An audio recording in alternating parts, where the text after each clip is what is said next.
Just. It'd be a long one. It'd be a long one. So, call to order the Wheeling Plan Commission for Thursday, January 12th, 2012. Please stand for the Pledge of Allegiance. I pledge allegiance to the flag of the United States of America and to the republic for which it stands, one nation, under God, indivisible, with liberty and justice for all.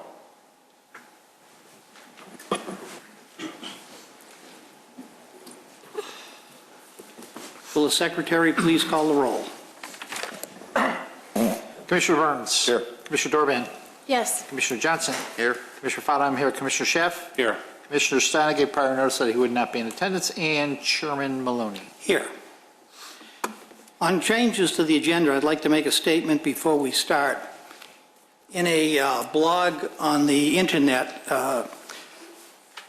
Commissioner Stylen invited people who were dissatisfied with some of the things going on in the village, rather than carping about it or something is the way he put it, to come to some of the public hearings and all. And specifically this one, where things start before they go to the trustees and so on. And he's correct in what he said there, but some people saw that Fresh Farms is on the agenda today and are concerned about parking and things like that. That is not on the agenda. What's on the agenda for Fresh Farms is signage, and we will stay to that subject. However, we're going to do something we normally don't do. At the end of the meeting, we have a section called Other Business.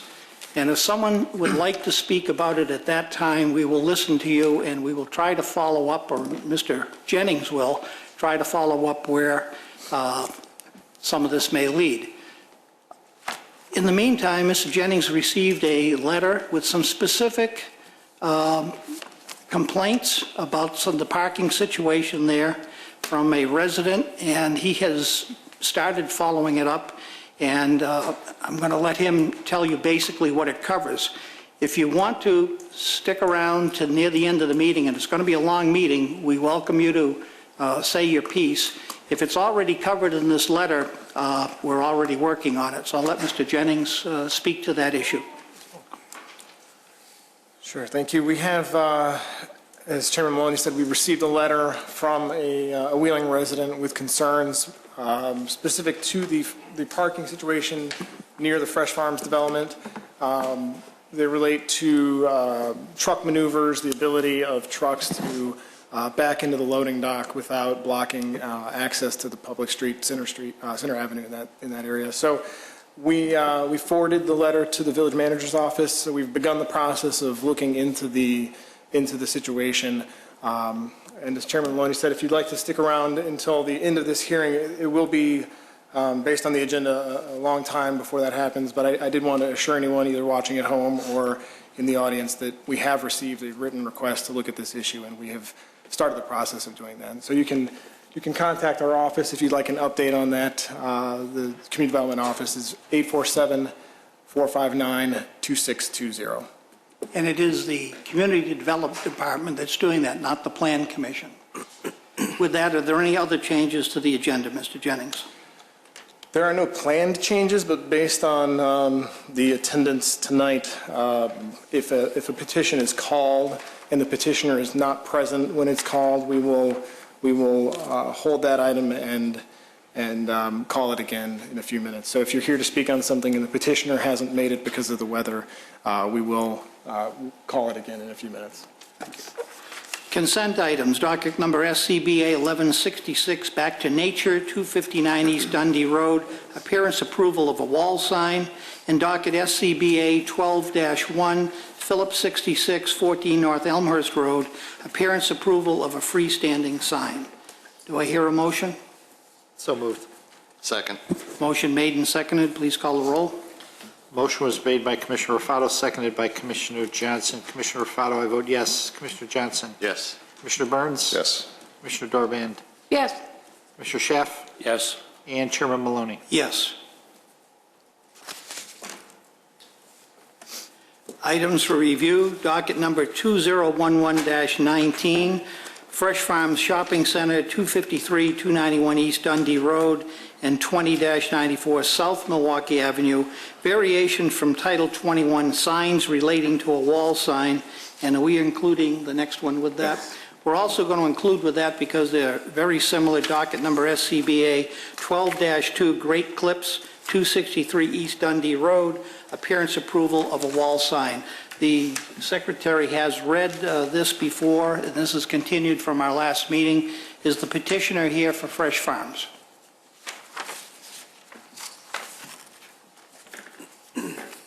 I'm not from Fresh Farms, but I'm from Great Clips. All right. Would you give your name and address into the microphone, please? My name is Gary Polk.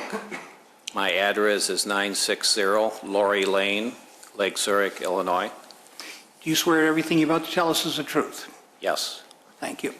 You could make your case. Is no one here from Fresh Farms?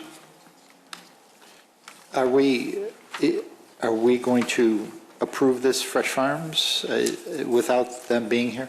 The item is listed, just as a brief overview, it would be up to the commission. The Fresh Farms petition was originally submitted as a petition to cover multiple tenant spaces. The way it is currently worded, it covers only the tenant space of Great Clips. So it would be up to the commission to delay this until Fresh Farms could be present, if that's the desire of the commission. Let's right now talk about Great Clips, and then decide after that if we want to talk about Fresh Farms. Would you want to make your presentation, sir? My presentation is basically the exterior sign. If you follow the regulations for the city of Wheeling, it calls for 1 square foot per frontage, and there's 25 feet of frontage on that.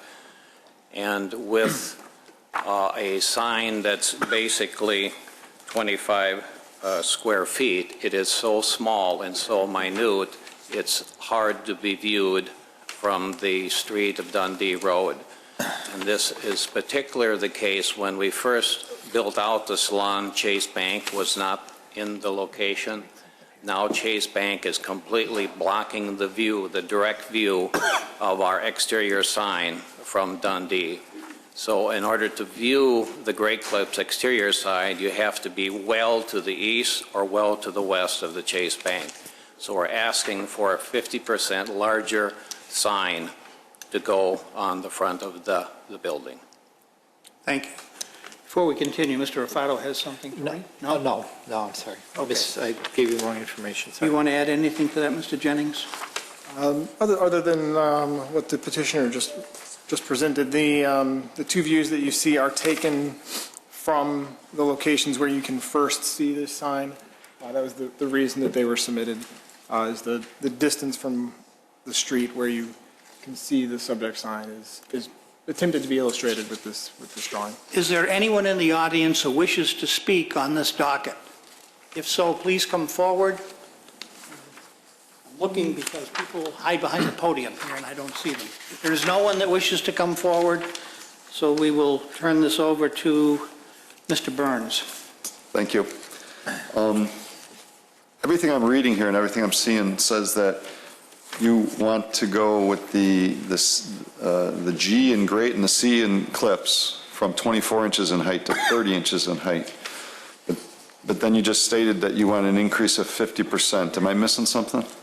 Well, if you look at the regulation, I believe it's a 1 square foot per front of frontage, or 25 square feet, and we're asking that be increased by 50%, which would be 37.5 square feet.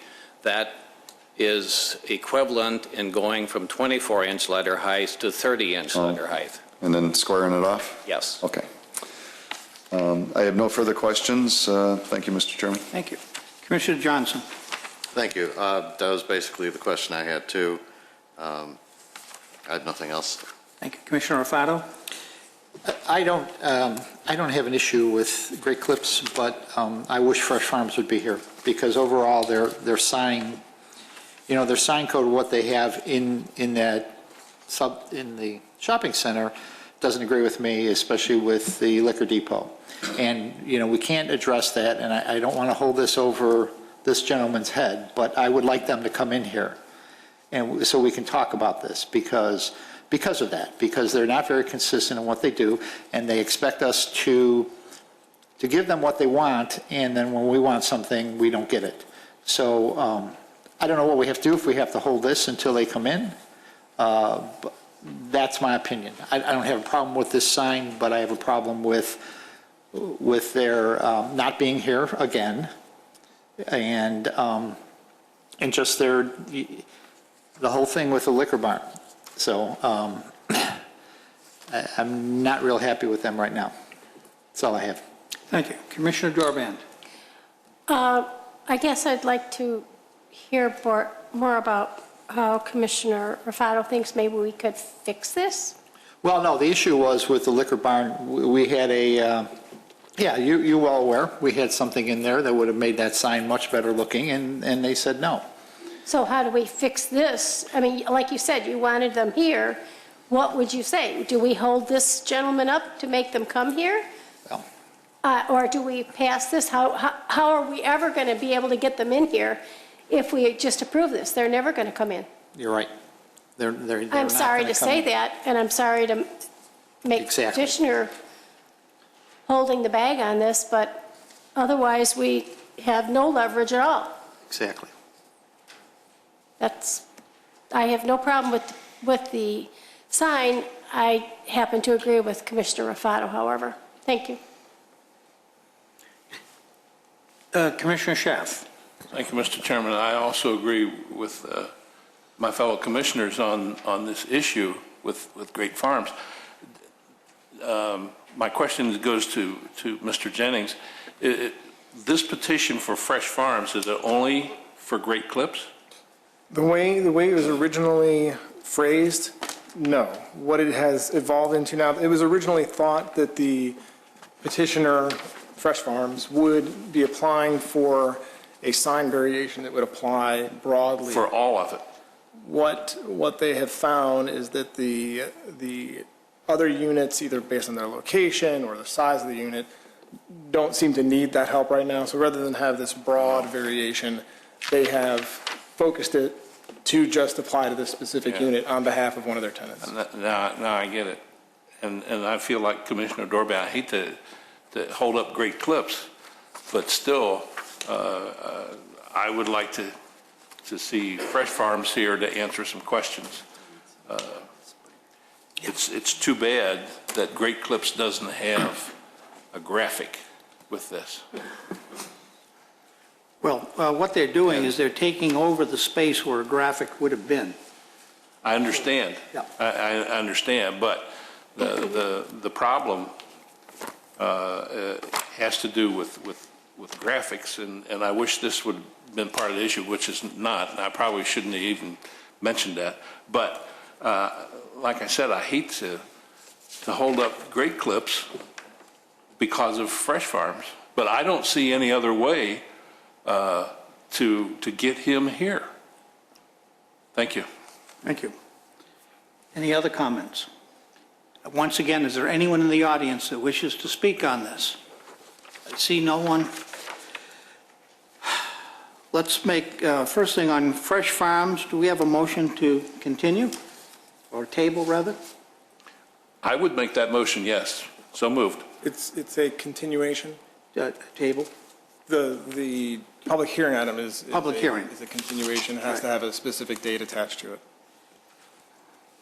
Give me a date. January, well, next week would be the first possible. January 19th. 19th? Continue it to the 19th. Is there a second? So moved. This is a roll call vote? Roll Can call I speak vote? to the motion, Mr. Chairman? I'm sorry? Can I speak to the motion? Yes, sir.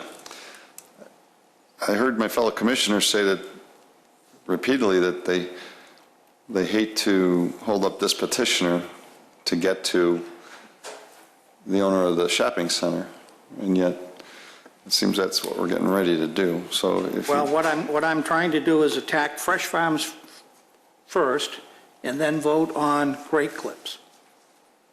I don't know if we could do that. If we, yeah, I thought this was Because a then package deal. If we, Yeah, it's not. Well, not entirely. The Great Clips variation is required in order for the signage to be approved. But the way it's phrased right now, there's a condition of approval on the sign that relates back to it. Okay. Either way, the sign would have to wait until the village board hears the variation request. So we can tonight vote first on Fresh Farms and on Great Clips. And the But board nothing will would have happen to to- Great Clips until the board, Either way, the board would have to approve the variation for them to fabricate the sign this size. no one wants to do anything with Fresh Farms because they're not here, so we have a motion and a second. Can we have a vote on Fresh Farms itself?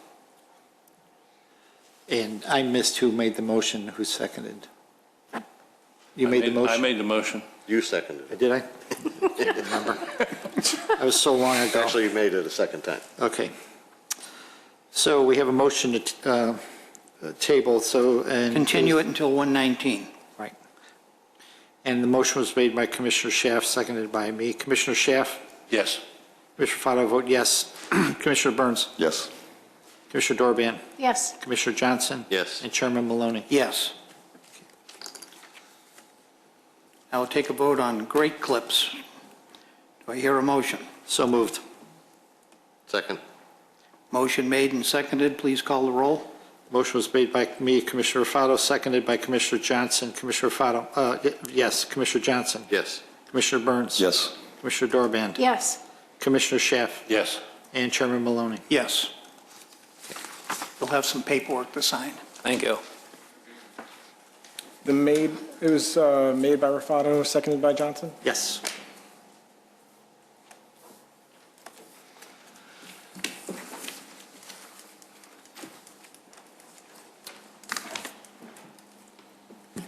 Mr. Polk, it is possible for the variation to be heard as scheduled for next week without affecting the date of the board review of that variation. So it's possible that this would not actually have an impact on the speed at which you could fabricate the sign.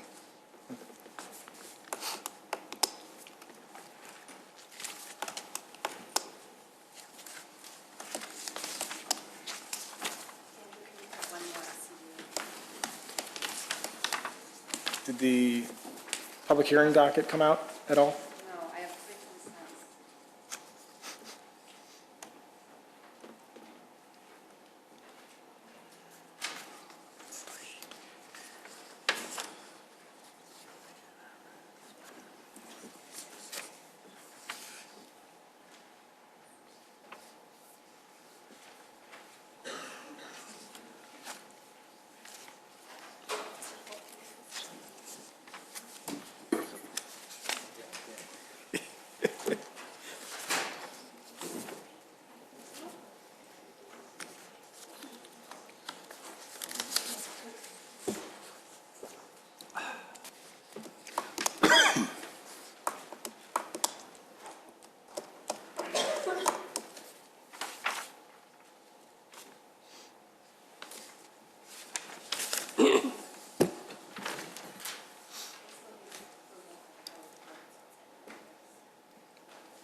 If you have any questions procedurally, you could give us a call tomorrow. We can explain the timing of everything. Okay?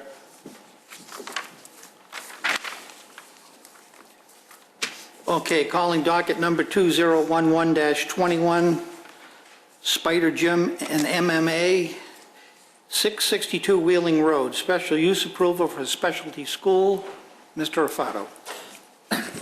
Julianne Harvard, owner of Spider Gym and MMA Inc., is seeking special use site plan approval as required under Chapter 19-07 Industrial Districts, Chapter 19-10 Use Regulations, Chapter 19-12 Site Plan Approval Requirements and associated sections to operate a specialty store in the I-2 to limited industrial district to be located in the existing industrial property at 662 South Wheeling Road.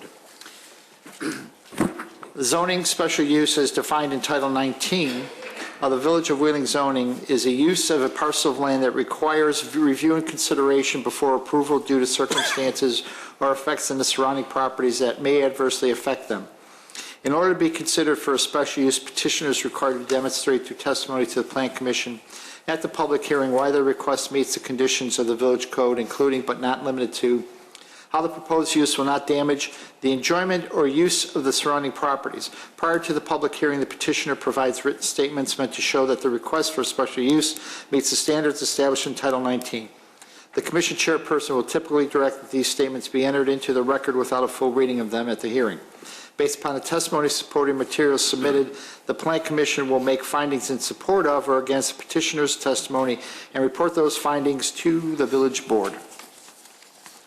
Mr. Jennings, do you have anything to add? Not at this time, thank you. Are you both going to speak? Would you raise your hands? And you swear everything you're about to tell us is the truth? Yes. Would you speak into the microphone and give your name and business address, please? My name is Julianne Junko Harvard. Our business place right now is the current location or future location? Either one. Current, that's fine. Okay, 662 South Wheeling Road in Wheeling. And sir, would you give your name and... My name is Jeff Schnall. I'm the property manager and representative of ownership. Thank you. If you'd make your case. My name is Julianne Junko Harvard. I'm the owner of the business Spider Gym and MMA, which is looking to move into 662 South Wheeling Road. And I'm here to request a special use permit to expand our current martial arts business in Arlington Heights of 5 years to bring into the next level. We are currently operating a small Brazilian Jiu-Jitsu academy in Arlington Heights, which is only a few miles from 662 South Wheeling Road. We currently have about 50 active students, and we sometimes have 1 to 3 tryout guests each day.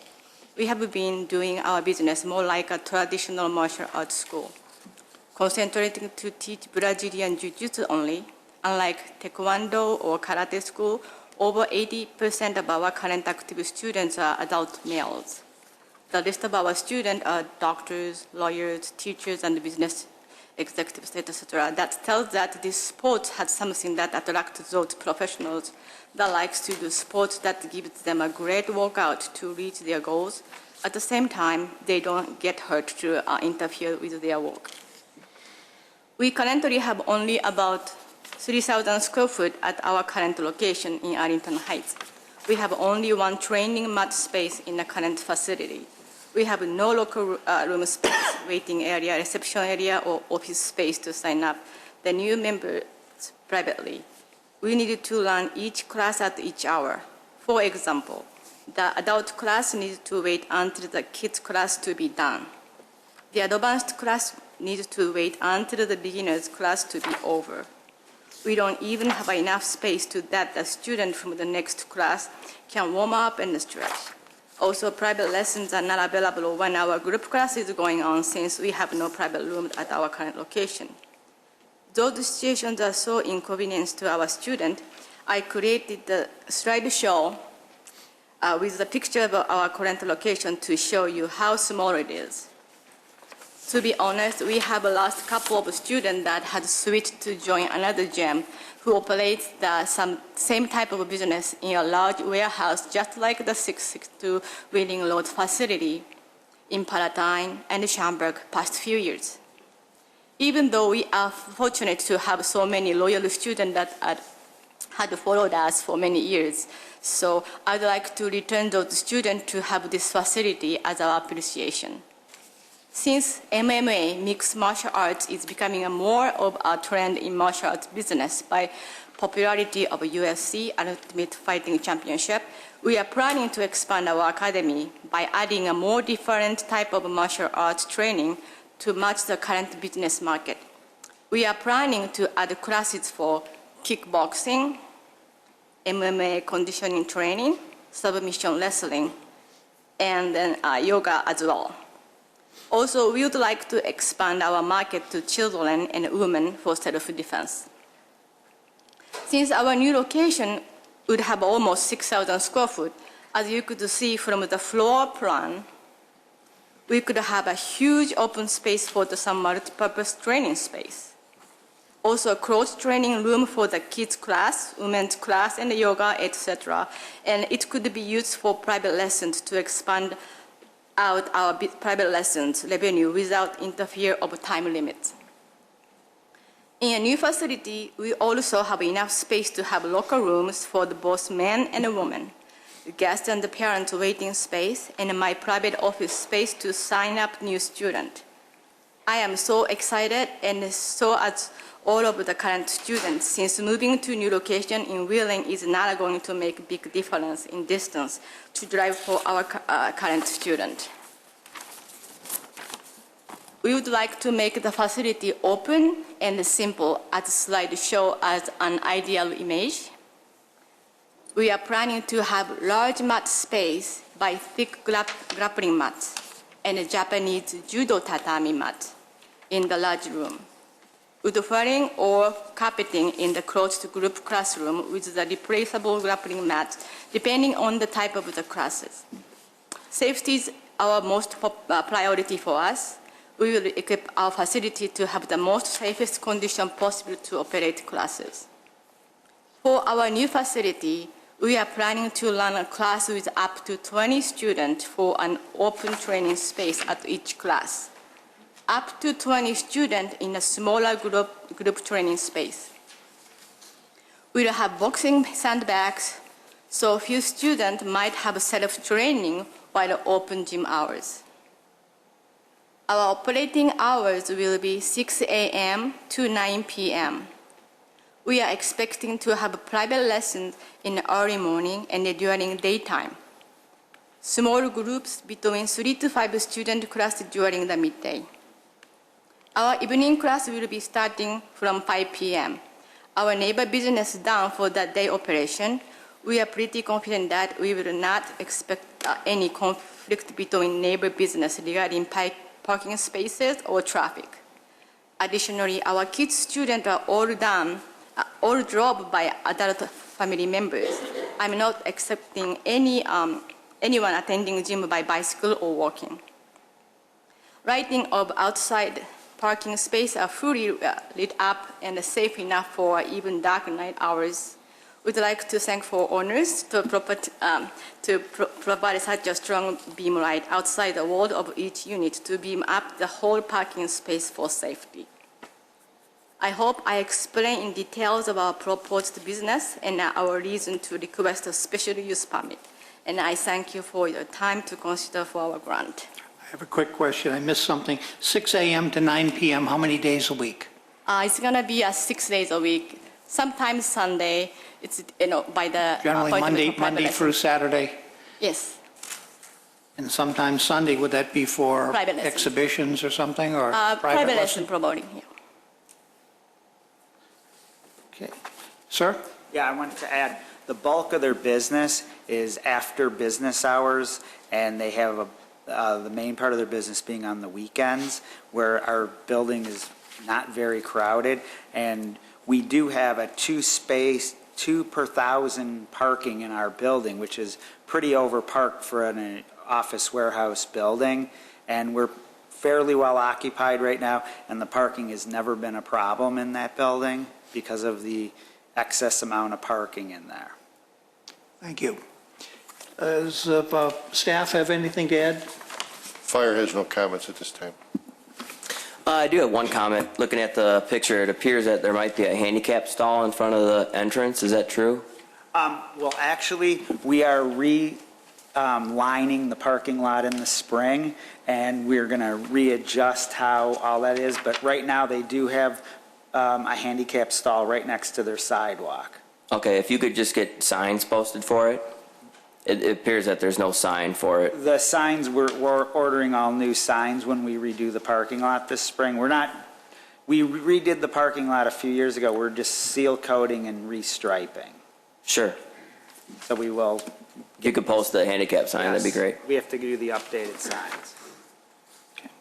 Is there anyone in the audience who wishes to speak on this? There being none, we'll go to Commissioner Rufato. I have nothing. You answered my question. You asked my question about the number of days. Can the, Mr. Gray brought up the handicap sign and the signage.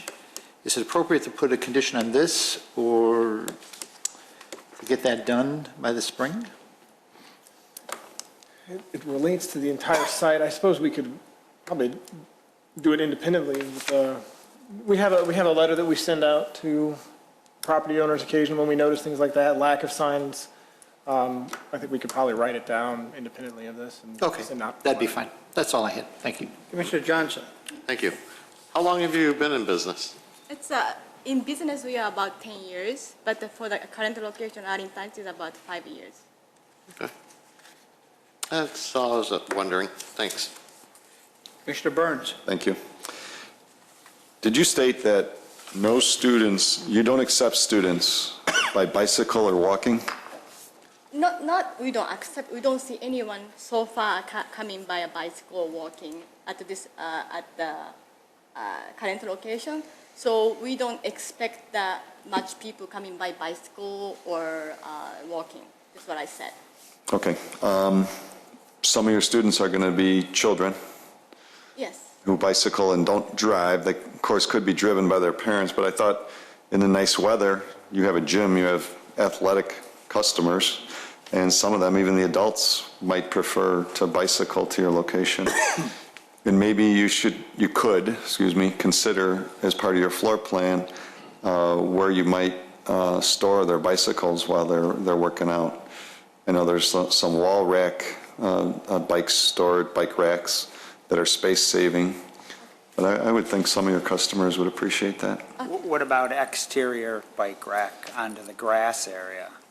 That I think would be an option. It might cost a little more money to install, but I leave that up to you. It'd be nice to have some place where they could secure their bikes and not worry about it while they're working out. Okay, we'll consider. Those are my questions. Thank you. Thank you. Commissioner Dorband. Thank you. You said you have 50 students now? We are current. What do you anticipate? How do you anticipate more than 50, or is it pretty I steady? wish we can expand, but always in and out. So it's going to be about that range probably. Okay. You've seemed to address every age group except one. That's the seniors. Oh, we have senior practitioners. Yeah, it might be nice for you to address that too, Of and course, when we you will make out brochures or whatever, because that's a growing concern for people. I did notice there's address signs on there. On each door, am I correct, as I looked through? I just want to make sure, because you are going to have athletics there, I want to make sure that it's clear that in case the paramedics would have to come, that they could easily find the location. That's all my only concern. As landlord, we do allow them to put on the windows, as long as they're professionally done and approved by the village. We've allowed tenants to put their signage on the windows, because they're pretty large picture windows in the front of the spaces and on the doors. Yeah, like I said, that was my only concern, is that, if the paramedics would have to be called, that they would be able to find you easily. That's all I have. Thank you. Thank you. Commissioner Schaaf. Thank you. I actually have no questions or comments, but except I hope you do well in Wheeling. Thank you so much. Appreciate it. Are you a master of martial arts yourself? I'm practitioner. There is an instructor who has the black belt. I better be careful how I vote. Okay. All right, are there conditions? Not at this time. If there's a consensus to address bicycle storage in some way, we could phrase a condition. Is that the consensus of the commission? Yes. Indoor, outdoor, some accommodation for bicycles? They could work with staff on that, perhaps, and whatever works for them. And Outdoor, you never know. You might have somebody else that wants to use it in their complex.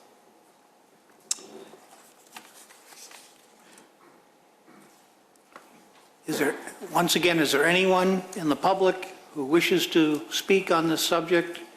If not, this portion of the public portion is closed. Do I hear a motion? So moved. Second. Motion made and seconded. Motion was made by Commissioner Raffato, seconded by Commissioner Dorban. Commissioner Raffato, I vote yes. Commissioner Dorban? Yes. Commissioner Johnson? Yes. Commissioner Burns? Yes. Commissioner Schaaf? Yes. Chairman Maloney? Yes. We'll have some papers for you to sign, and Thank you Good luck. so much. thank you. Welcome to Wheeling. We need a motion to close. Okay, a motion to close public So hearing? moved. Second. Motion made and seconded. All those in favor? Aye. Opposed? We're closed.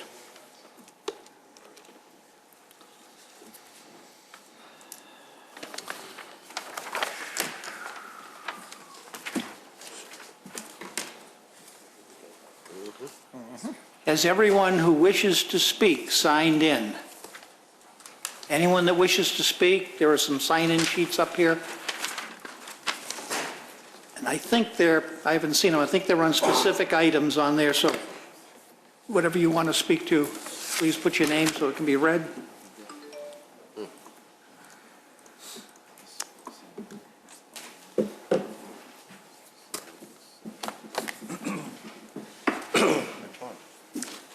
Thank you.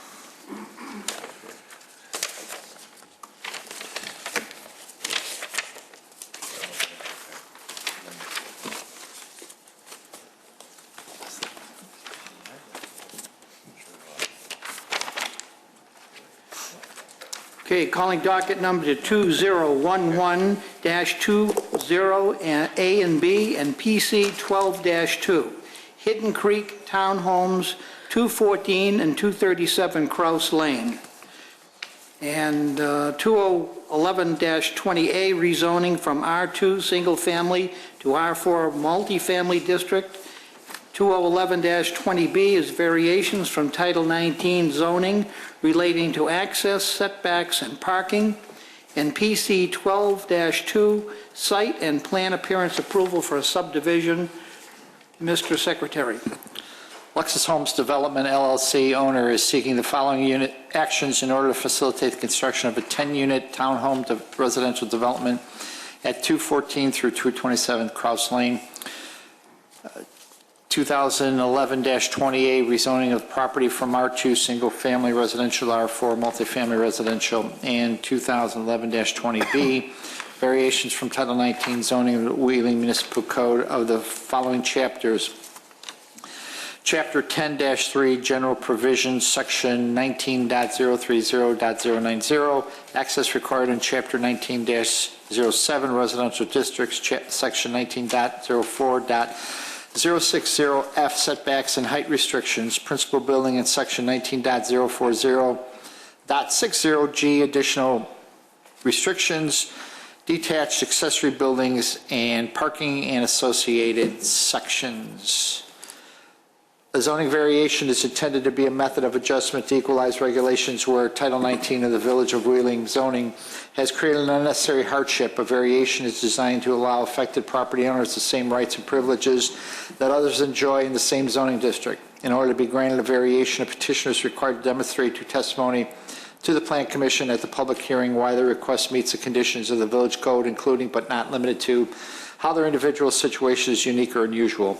Prior to the public hearing, the petitioner provides written statements meant to show that the request for variation meets the standards established in Title 19. The commission chairperson will typically direct that these statements be entered into the record without a full reading of them at the hearing. Based upon the testimony and supporting materials submitted, the Plan Commission will make findings in support of or against petitioner's testimonies and report those findings to the Village Board. Do you have anything to add to this, Mr. Jennings? Not at this time, thank you. Is the petitioner here? Yes. Would you come forward, please? Anyone else going to speak on your behalf? Yes, I'd like to have my partner, Andrew Butters, and I have our engineer, Mr. Jason Dolan. All right. So if you, three of you would step forward and raise your right hand, do you swear that everything you're about to tell us is the truth? We do. Okay. There's a little hesitation there. Would you individually come to the microphone and give your name and address? Walter Wazinski, 606 Birchwood in Des Plaines. Andrew Buddis, 1519 Stonegate Manor, Mount Prospect. Yes, sir? Jason Dolan, Dolan Engineering, 334 East Colfax Street in Palatine. You need any assistance? Okay. If you would make your presentation.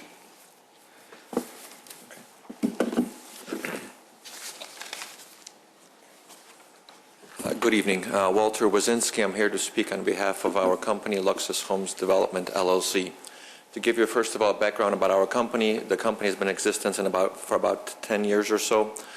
Either the company or the principals have been involved in developing various parcels of land throughout the northwest side of the suburbs here of Chicagoland area.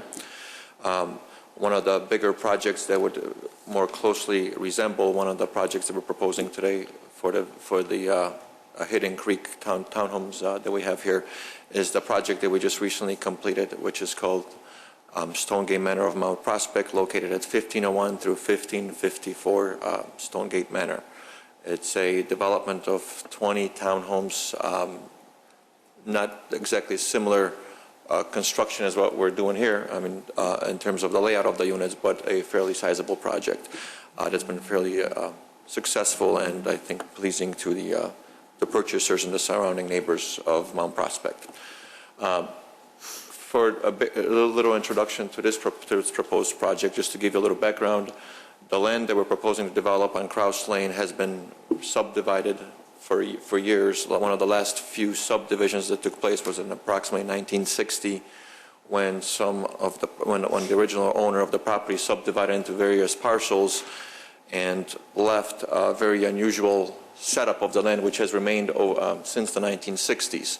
That setup has included two parcels of land, approximately 0.8 of an acre each, one with a large pond which to date has been used more of as a storm sewer runoff, and the other one has been vacant for many, many years. There was a proposal in 1995 and 1996 to redevelop one half of that empty land and now that we own, which was about 0.1 of an acre with about 6 to 7 townhome units. That proposal at that time has failed. Some of the reasons for failure, I think, was that it was not a comprehensive project which encompassed all of the land available for development in that area. I think some of the other issues that were there is that maybe some of the area was used as a dumping ground. And of course, the private drive, I believe, was an issue at the time.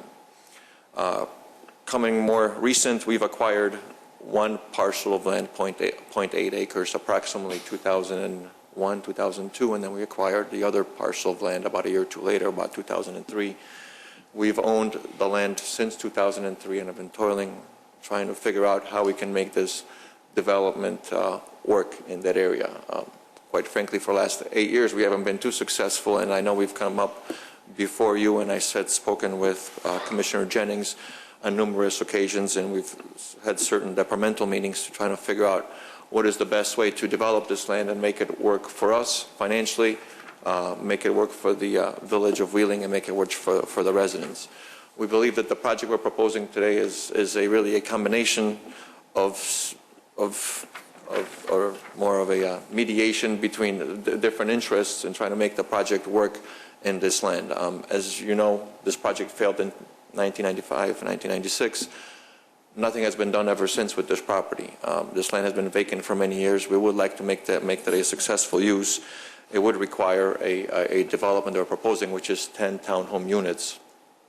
Those 10 townhome units are reached by a private drive, which is a 30-foot easement that has been created in the 1960s, reaffirmed later by an amendment in 1987. And what that easement provides for is equal access for all the property owners on Krause, which would encompass the commercial facility, which abuts immediately to the west of our land, which is the commercial property that abuts immediately Milwaukee Avenue. We have the two separate parcels that we own, which is the vacant land, and there's 3 additional homes in the rear of Krause, facing east, facing the Forest Preserve area.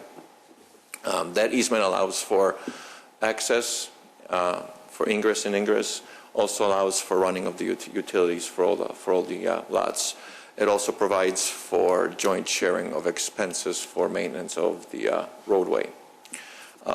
Unfortunately, I don't have the luxury of anymore of trying to make this land a public street. I cannot do it. I've tried it. It's something that does not work. So what I'm coming before you is that you allow us to have a private drive scenario in terms of development of these 10 townhome units. The private drive, although not what is usually a standard norm for development nowadays, according to the city standards, it's something that does exist in the village of Wheeling and other surrounding areas, and sometimes the necessity requires that those items exist. We cannot change them due to certain circumstances, ownership issues, that kind of stuff. So one of the things that we'll be requesting is that you allow us to have that private drive and access the private drive for the use by the townhome development. The proposal is to make this private drive to the city standards, which would require curb and gutter and proper grading beneath. So certainly we would bring up the land that we own, that we are able to bring up to the current city standards. We would try to do that. Also, it would also encompass a cul-de-sac area, which we have worked with the fire chief especially to try to work out a cul-de-sac that would be significant, sufficient enough in order to meet the minimum requirements for the fire chief and the safety standards that the city would require.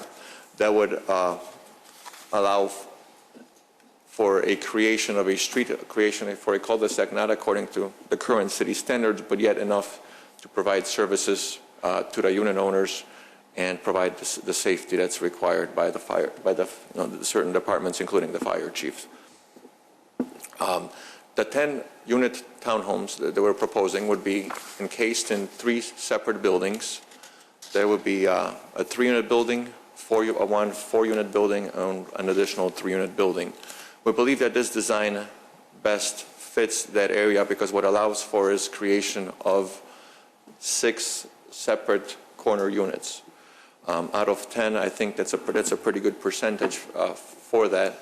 In addition, because of what we've seen the trends in the marketplace, all those 6 corner units would also have first floor bedrooms, which we've noticed that with the aging population, that is something that is sought by many purchasers of units nowadays. These townhome units, most of them would be 3, 4 bedrooms option units. They would all have 2-car garages. 4, as I said, would have a master suite on the second floor. These units would not have a basement in them. In terms of parking, each unit would be, of course, would have a 2-car garage. Each unit will also have a 2-car parking pad, and there will be an additional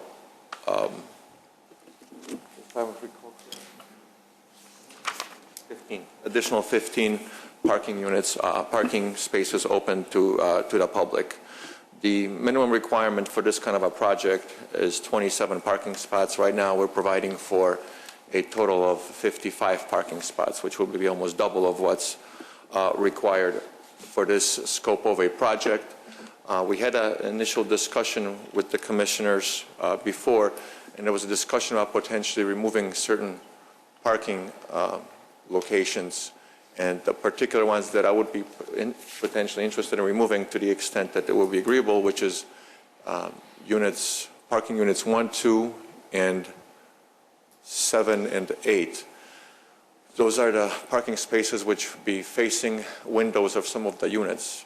If we were able to remove those parking spaces, we would still have 11 open parking spaces, and I think it would remove some of that feel of parking driveways at the front entrance up to all of the units.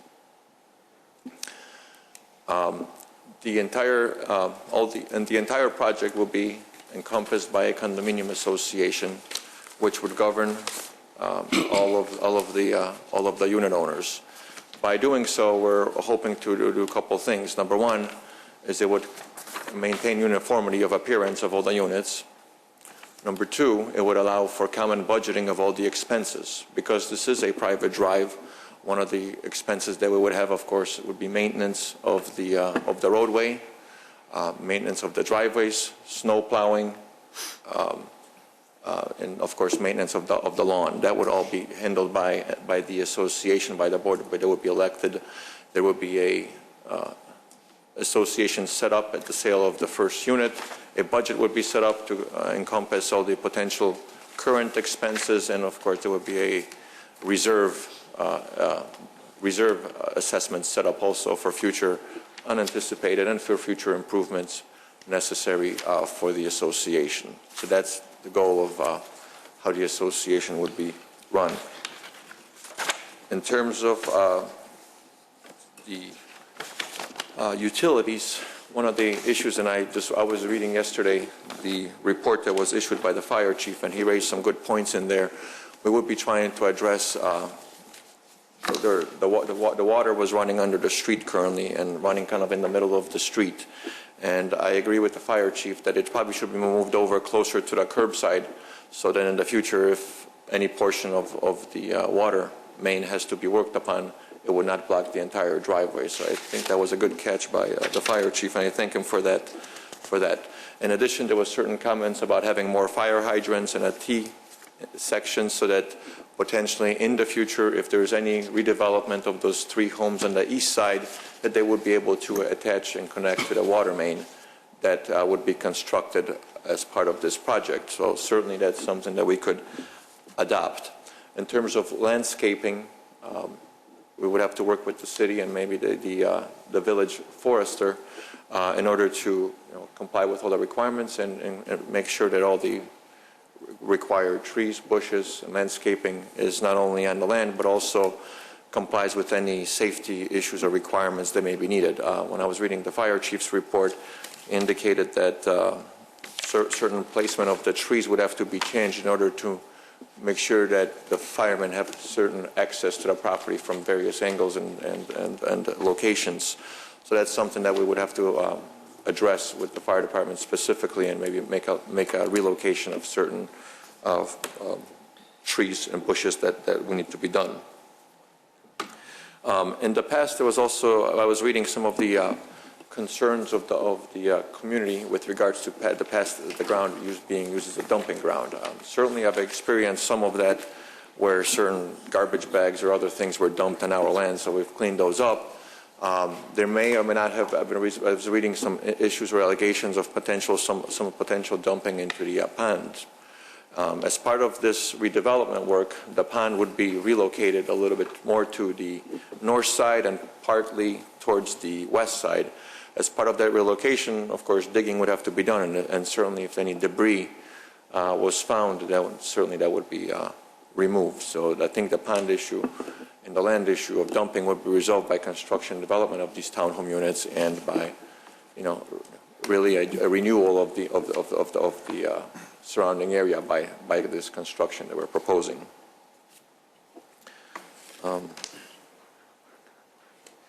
One final issue in terms of the driveway also. One of the concerns was whether there's enough street space to park on the street. And the discussion was last time, we intend on putting this into our condominium declaration once established, that there would be no street parking allowed because of the nature of the width of the street and the nature of the street. And the parking would be only permitted on the parking pads of all the units and in the common parking spaces that are made available in the project. Those are my comments and my introductory remarks. I would be happy to answer any questions that you might have. Is there anyone else who is going to speak on your behalf? The 3 people that were sworn in yet, just in case there's questions. The other 2 individuals were going to speak in case there's certain questions that arises that I would want assistance with. Thank you. Ms. Jones, do you have a list of people who wanted to speak?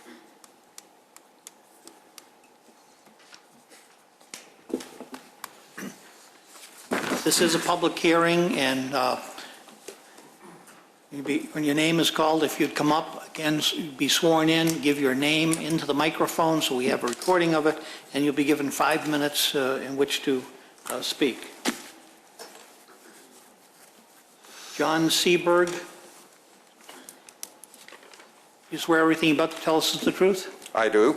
And your name and address? My name is John Seberg. I live on Cross Lane, 321 Cross Lane, Wheeling, Illinois. Clock is running. Okay, the clock is running. Well, you know, he speaks of the pond and contaminated, the possibilities of contamination. What the builders have always never understood or wanted to understand is that there was a second pond, and that pond goes back until the 50s. And I have pictures to show the pond. That pond was filled in with some atrocious contamination.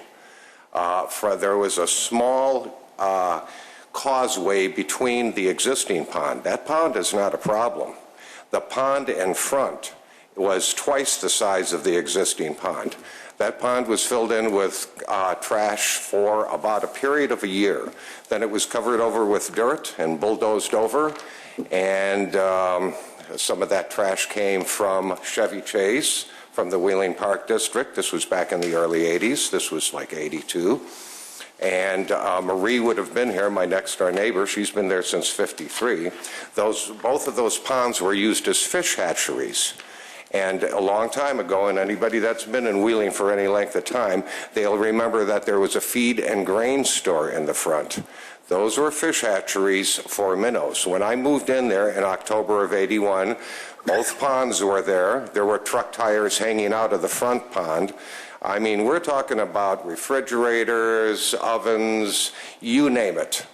Asbestos material, you've got lead-based paints, you've got 55-gallon drums being rolled into the pond. You've got many, many tires. My understanding, I can't attest for this, but before I moved there, there's 2 automobiles in that front pond. This thing is a disaster. It's an ecological disaster. Let me take a little bit of your time. Where would this pond is now covered with dirt, You betcha. and where would it be in this picture?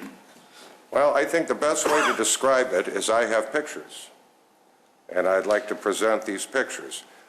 Can I approach? Sure. I took 2 of these pictures when I first moved in there. You're going to have to speak with a microphone, sir. Okay. Here is... Sir.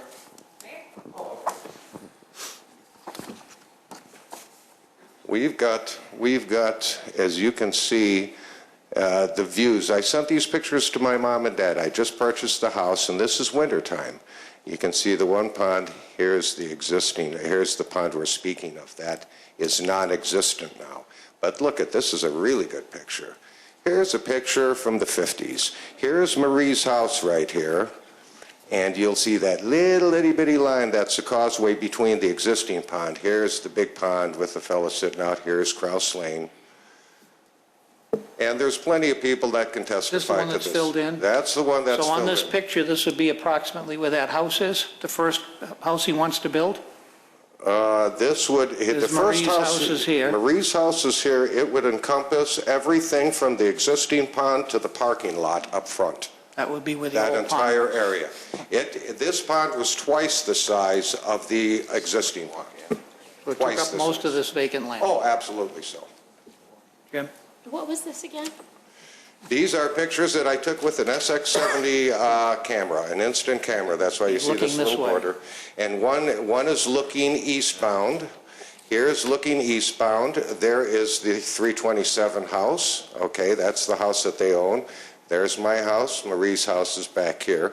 This is from basically almost about halfway between the office, about where the mailboxes are, if you've ever been down there and taking a shot. So you see the existing pond here, or the pond that was filled in, and then there's a little causeway, and the pond that is already, that's still there, that still exists.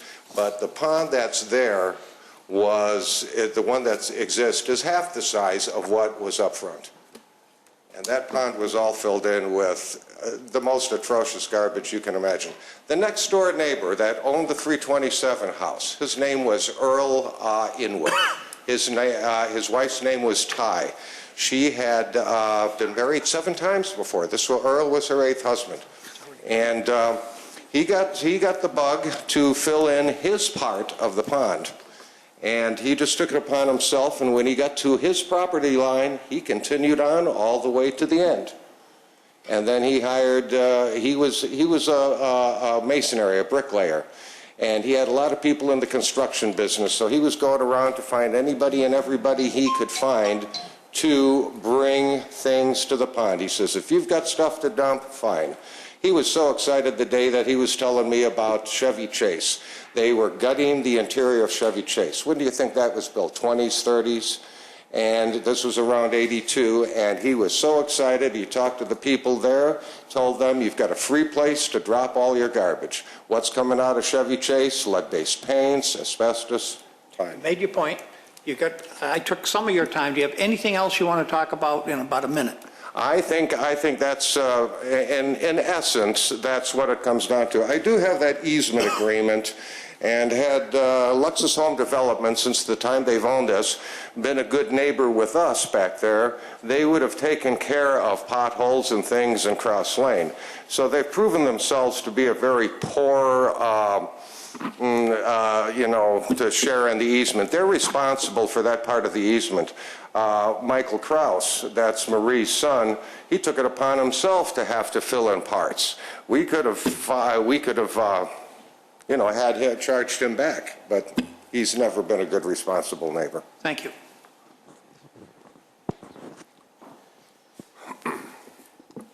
Susan Barnes? And again, you have 5 minutes unless I interrupt you. All right. My name is Susan. Oh, I'm Barnes. sorry. Do you swear everything about to tell us is the truth? I do. Okay, and your name and address. My name is Susan Barnes. I also live at 321 Cross Lane in Wheeling. My issue is not with the pond, although that's a horrible thing that we would ever use the ground to dump things like that in, but I question really the Village of Wheeling. I watched them cut down over 80 trees this summer, and then several weeks ago, several more trees, and I just wonder how a village would allow somebody to come in without giving any notice or having to promise that they would plant equivalent trees. I grew up in Northbrook. Northbrook has rules, Glencoe does, and of course most of that started because of Mr. T in Lake Forest. And somebody might say, well, that's the North Shore, but I would argue that the trees in Wheeling are no less important than trees anywhere else. I think they're more important to have here. I love to garden. We're so very worried about our carbon footprint we make these days, and there is apparently a horrible footprint in that area.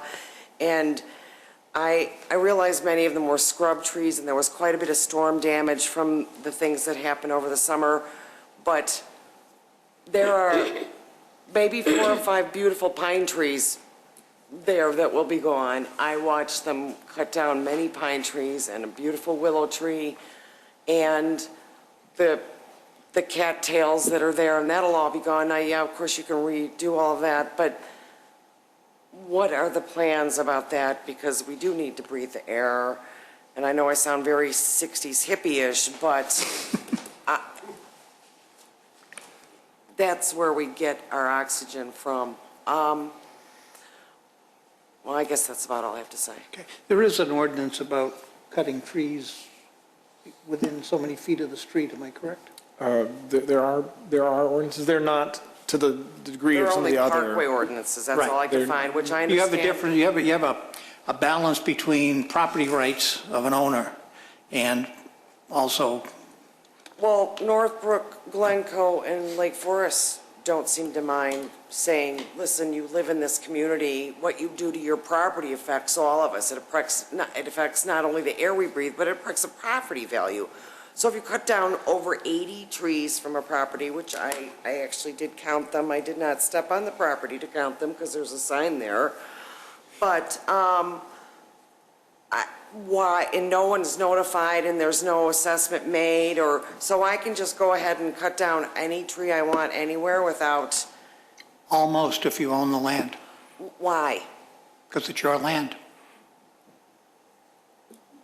Okay, why does Northbrook, Glencoe, or Lake Forest not have any, make you say what you're going to do to it? Or, and then I you're don't know what fined their rules for it? are, and I don't know if they're fully legal and been legally tested, but there are a lot of, rights issues when you own a piece of land, which are being trampled on all over the country.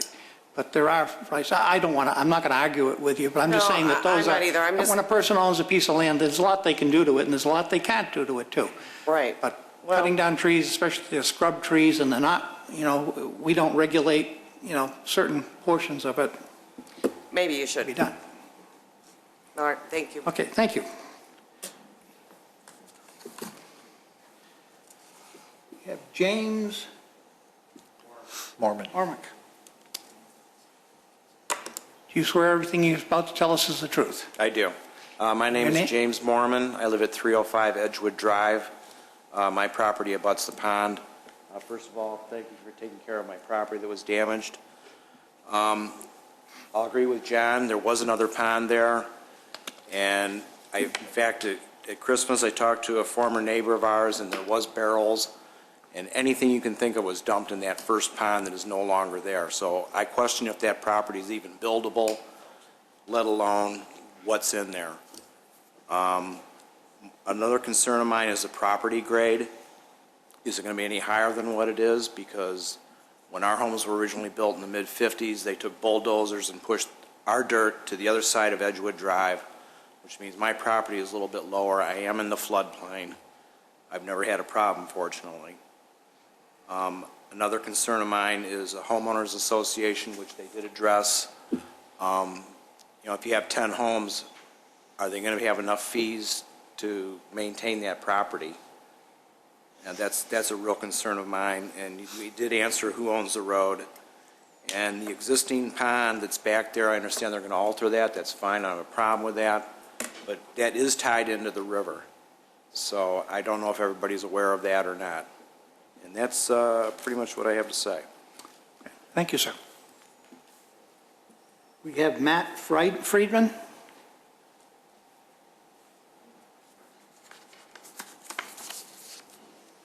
Swear everything you're about to tell us is the truth? I do.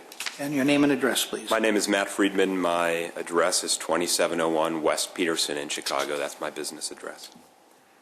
I represent the owners of the building at 325 North Milwaukee, which is the single-story office complex that was on one of the pictures that was shown. I'd sent a letter. I'd emailed it to Mark Janik. He told me that he was going to forward it to the commission. I don't know if you received it. If not, I have extra copies that I can give you. What I'd like to focus on is the private drive. There's 214 feet, approximately 214 feet of this private drive that's adjacent to the 325 North Milwaukee building. When this was originally designed, it was designed to serve the office complex and a single-family area to the west, which is the area that's to the east, which is the area that's in question. That road, that drive, was never designed to accommodate multifamily users. And one of the concerns is that if this project goes forward, in order for those residents to get to their townhouses, they'll have to traverse across 214 feet of this private drive before they get to their subdivision. And that 214-foot strip was never designed or engineered or built with the intention of multifamily users. And I imagine that the reason why the village has requirements for public roads serving subdivisions is to have certain engineering and design standards. This drive, without question, isn't going to fulfill those standards. The 325 North Milwaukee building owners own that strip, own that 214-foot strip in fee simple title. It's not tenants in common. It's not a joint tenancy. We own that fee simple title. And the developer doesn't have any ability to force improvements in that road. He can't just come and say, okay, I'm going to redo this driveway to certain standards, because he doesn't have a right to. And that's what I'd like to focus on. So if you have any questions, I know I went into some more detail in my letter. If you have any questions about that, I'd be happy I have to answer them. a question. What's your point? Are you going to stop people from going over it? Or are you worried that they're going to tear up the road and you're going to be responsible for fixing it? So there's a couple of issues. One is just the sanctity of the road, I'll call it, and whether it can accommodate, if it's left in its current condition, whether it can accommodate 10 townhomes. To the extent it's drainage and crumbling and that sort of thing, that's an issue. And then there's this question of whether the ingress rights apply to multifamily users. And it's a legal question, and I don't have the answer to that, but that's something that needs to be resolved. We have received a letter, and our attorney is looking at it. It appears that it may not affect multifamily, but that's not a legal opinion. Okay. That's all I have. Okay. Anyone else? There's no one else signed up. I'm going to ask staff to, I'm sorry? What's your name? What's your name? Name's Len Aframo. I live at 337 Summerhill Lane, Wheeling, Shadow Bend. I do. A question and a couple very brief comments. I'm wondering what the selling price of those units will be? We can't hear you. Would you turn around? Sir, speak into the microphone. I'm wondering what the selling price of those units will be? Anticipated pricing will be in the upper 200s and low 300s. Thank you. Thank you. All right, just a couple comments very quickly. I've been a resident of Shadow Bend for 29 years. Bought my townhouse for $85,000 furnished. I've seen tremendous appreciation and very recently some significant depreciation. I'm a little surprised additional townhouses coming in over on Wolf Road north of this development. We have a high-rise condo association there, and they've never sold out.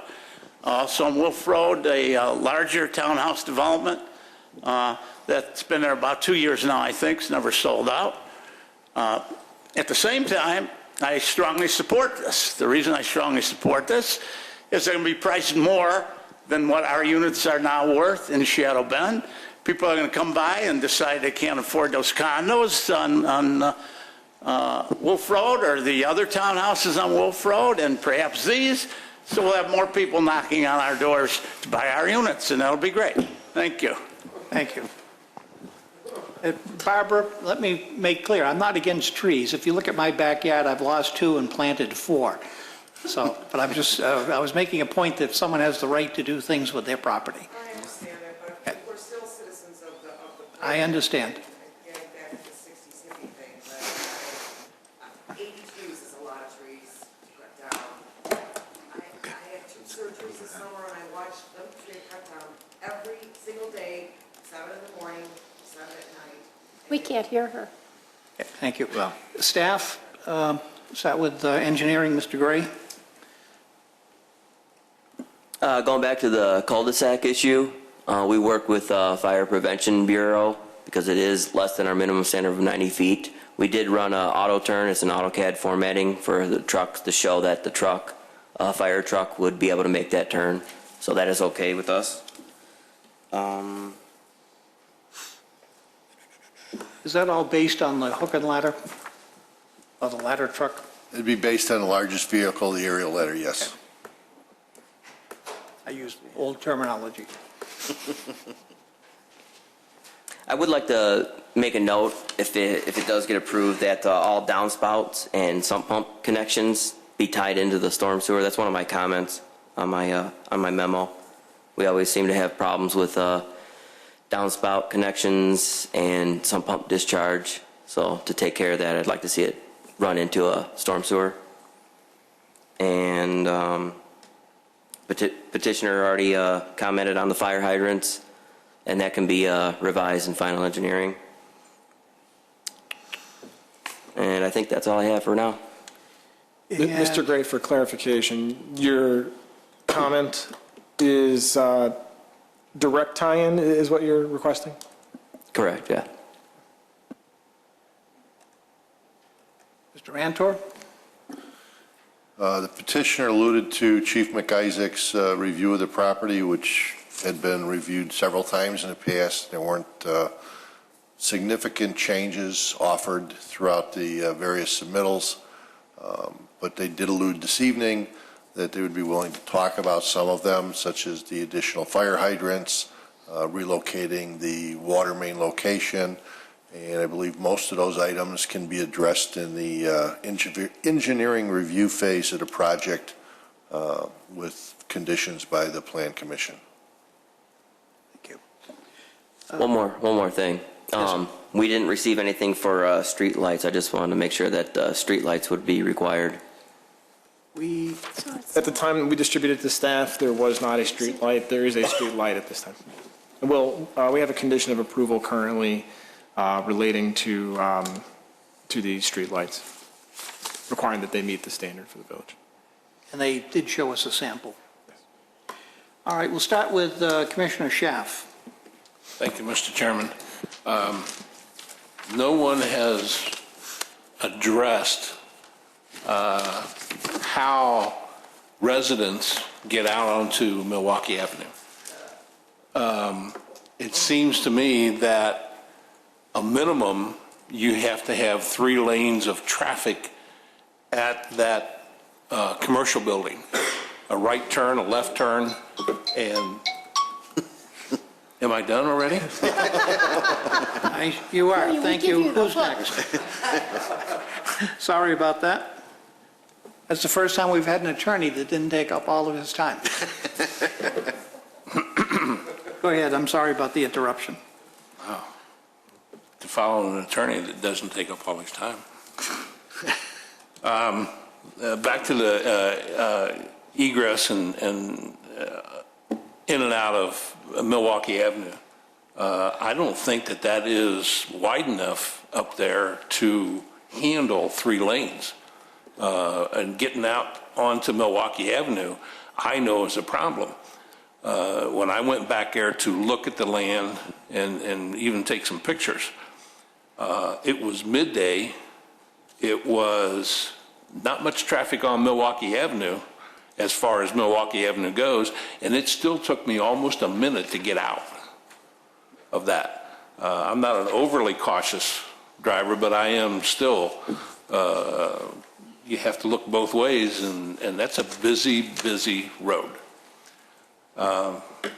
It also concerns me that drive that belongs to the commercial building, and how you're going to hook into that right there at the end of his property, on the east side of his property, before the parking lot. That's a very narrow strip, and he's not going to let you in there to do anything about that. I know that curb comes out to where his vehicles can park on the side of the building. That's my question, or those are part of my comments. That area back in there, especially that drive, has been a problem. The other question I have is about utility hookup, and if ComEd, who's going to supply your power, I suppose, is going to have underground connections, and where we're going to get those from. You know, where are you going to tie into the existing ComEd grid, and if that's going to be underground. We've had a lot of experience with overhead wires, and 1, they don't look good, and 2, they're getting to be a problem, especially in Wheeling. Those are all the comments that I have right now. Thank you. Thank you. Commissioner Dorban. Thank you. Well, first of all, I'm concerned about what I've heard about the pond and possible contamination there. So that obviously needs to be addressed. in answer or to comment about this lady about the trees, I'm not what you'd call a tree hugger, but I certainly, see the benefit of trees now and in the future. And I'm sorry that you took the trees down before we got further into this process. Obviously, that has disturbed some people, and I feel badly that you've possibly started off on the wrong foot with some of the residents there. I am the only one who lives in a multi-family complex. So I can certainly address some of these issues in a little different light than my fellow commissioners.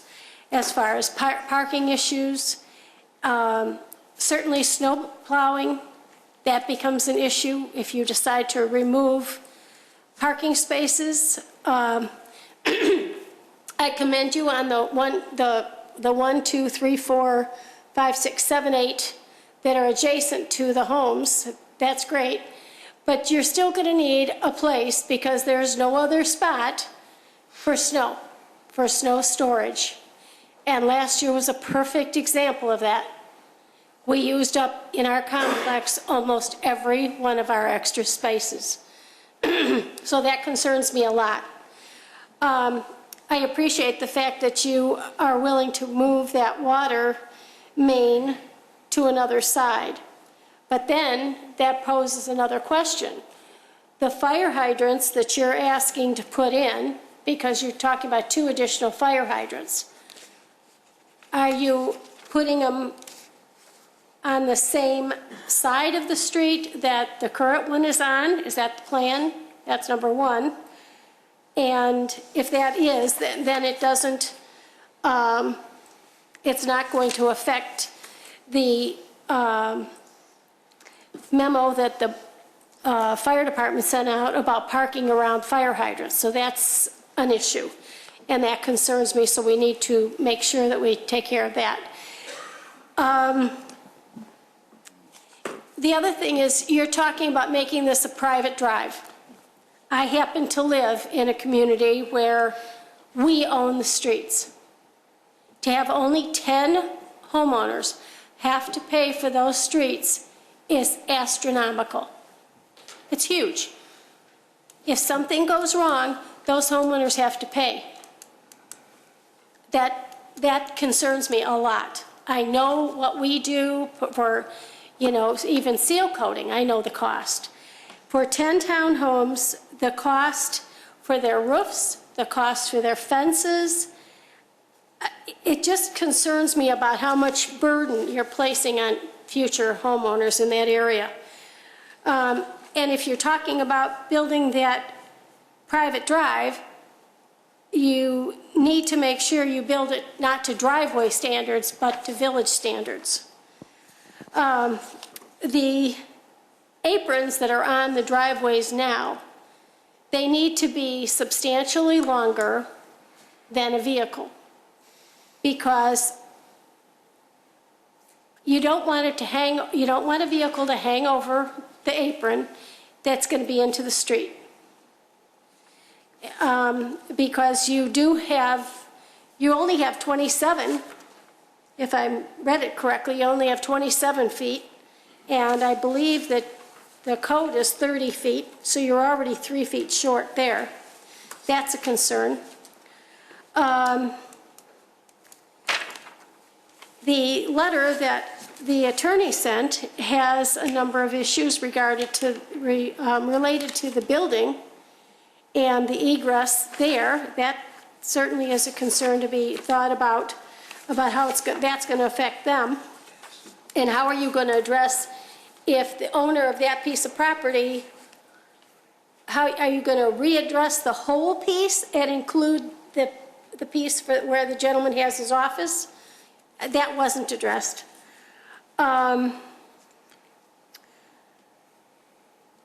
You talked about, as I said, I talked about the removal of the parking spaces at the end, and that greatly concerns me. I know what a problem that can be. The lighting, I want to make sure that that's all properly done by code. And the fencing, certainly they need to have steel posts, because down the road, these people are going to take on a terrible expense. I know we've had to replace 2 sections of fence, and it's been a huge burden. We now have 2 more fence sections of ourselves, and that's going to be a huge burden. For 10 townhomes, these are going to be expenses that are going to be laid on these people's shoulders, and you people are going to walk away and leave them. As far as the the irrigation, I would hope that you would install that. I don't know how you're going to hook it up, but that's your problem. I really want to see exactly where you're going to have the HVAC and the mechanicals on this property. We've had other petitioners come before us, and where they located these air conditioners was a real issue. I'm going through the whole packet, page by page here. As far as I believe I saw you bring some color renderings of, I'd like to see those. Also, I would assume before we get, if this goes forward any more further, that we see a complete landscape outline and drawing. And I think that's all of my notes for now. Thank you. Commissioner Rafati. Thank you. Well, do you have renderings of what the building is going to look like? I do. Could you explain those? That's an aerial photo of anticipated look of the townhome units. As you can see, you got this. This will be the middle unit, which is comprised of 4 townhome units combined into one building. So as you can see, there is the parking pad. The parking pad is 25 feet deep. I think I've noticed that the parking pads are anywhere from 20 feet deep, which would be fairly short. I would agree with Commissioner Dorbin about that one. 25 feet. We've worked with that in the past with certain townhomes we've developed before, and that's worked okay. And that's what we're hoping. There was also the 5-foot carriage walk, sidewalk, so that the vehicles would be at least 30 feet space before they even reach the street level in terms of being in a way of anything. 2-car garages on all of them. In terms of brick, this is kind of heavy. What we're anticipating doing is, of course, it's going to be all brick construction, which would, I think, certainly increase the value of these units and the marketability of the units in the area. We're looking to use 2 types of brick. We would use 1 type of brick for one building and all the way on the other side building. And the middle building would have different color just to give a little differentiation on the coloring. There will also be stone accent at the bottom of all the units. And there will be some accents of cedar accents by the windows. So if you look at the photo here, you would see the stone accents. And of course you would see in certain areas some of the cedar accents that would be there. And of course our anticipation is going with gray shingles on these properties. Okay. Is it all brick all the way around? Yes, it is. So what's the percentage of brick? 85%. Is that what is that well within our? Yes. Okay. Then do you have a picture of the back of the townhomes that our neighbors to the north would see?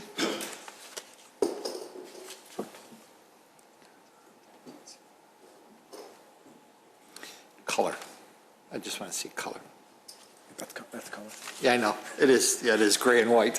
Thank you. Yeah, that's pretty much. That's all what you have? The same thing Okay. I have. I don't have a color version And of so that. what's, I'm not real good at looking at these things from concept. What's the distance from the back of these buildings to the houses to the north? What's the feet? Well, I believe our setback is about 60 feet from, by the time we reach our property line. And those lots, 45 feet, I believe. And then there's the fencing and the property line. And then from then on, these lots are fairly long. I think there's probably another 60 feet or 100 feet.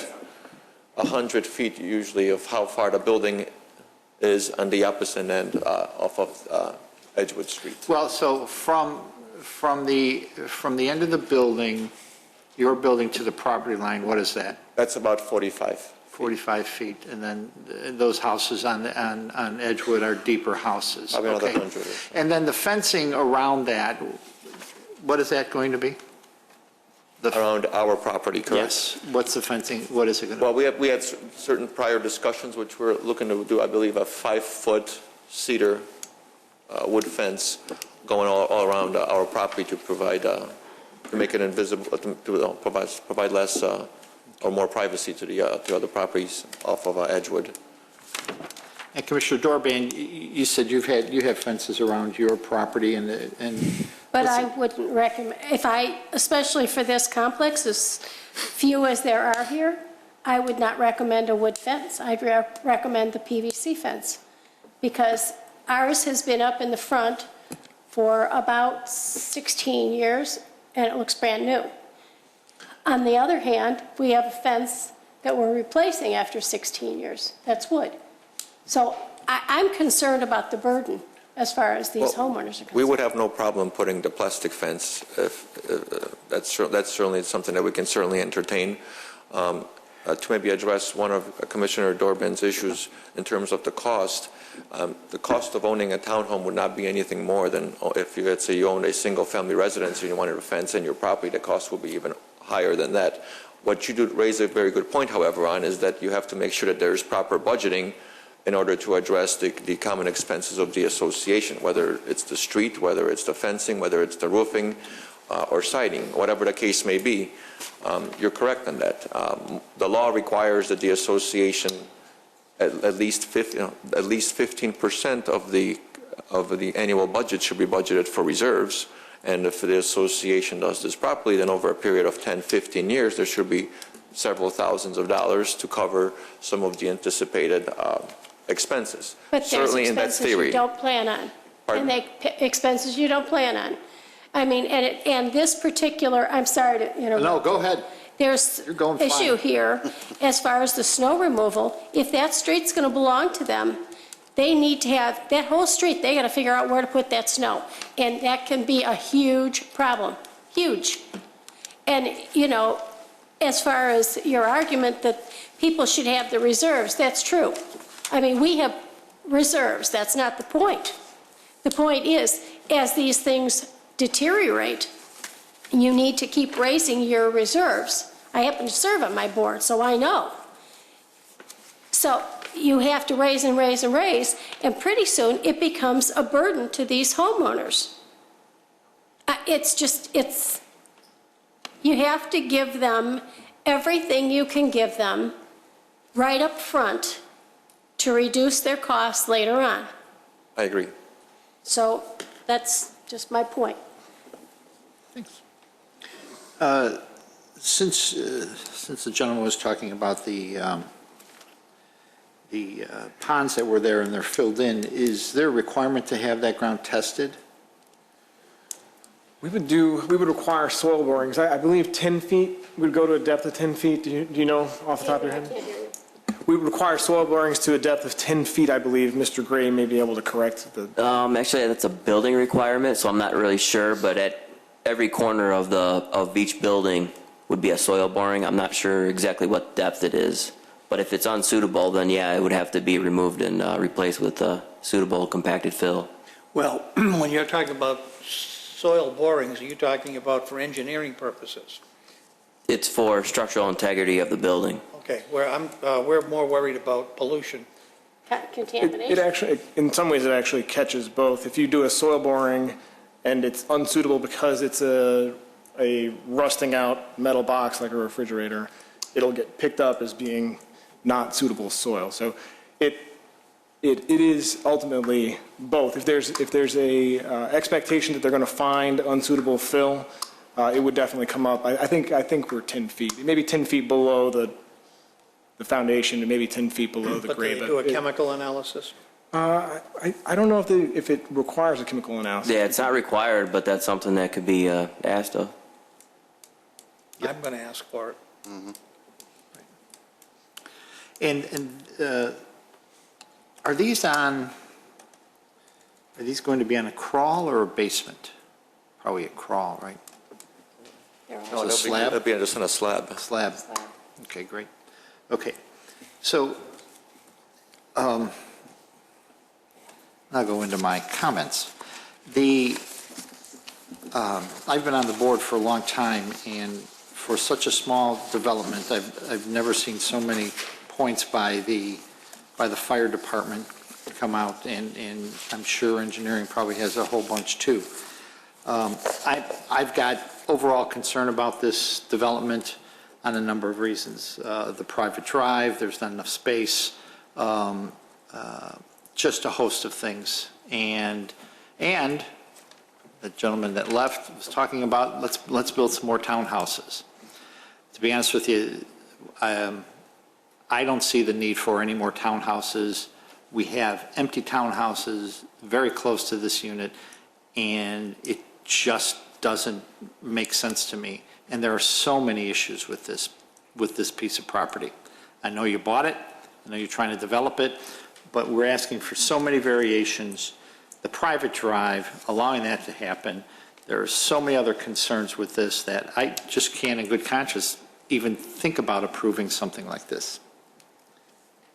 And I've given the reasons why. I know we talk about reasons why, and it just, to me, it just doesn't, it shouldn't be rezoned. And I think this will severely impact the neighbors around this piece of property. Thank you. Commissioner Johnson. Thank you.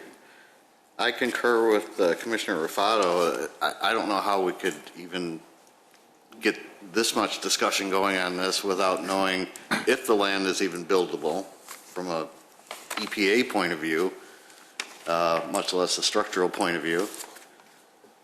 The narrow drive or the narrow street, it's too much density for the lot that it's on and the access to it. You mentioned that the setback was 65 feet in the rear? 45. 45. 45? 45. Okay, because I've got one drawing here. The westernmost building is only 25.3. And on that same drawing, I think that's the one that said it was 39 feet. And then there's another drawing that puts that short one at 29.5 and 44.6. So that goes with the 45.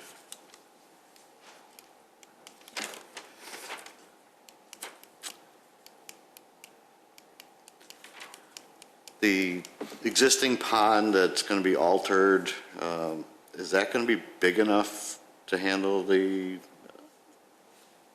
runoff needed? Are they just digging it deeper? They're actually, the storage that's in it right now is basically just going to be relocated into a detention basin. And how much of a slope is that behind the buildings then? I'm not sure, maybe the petitioner's engineer might know.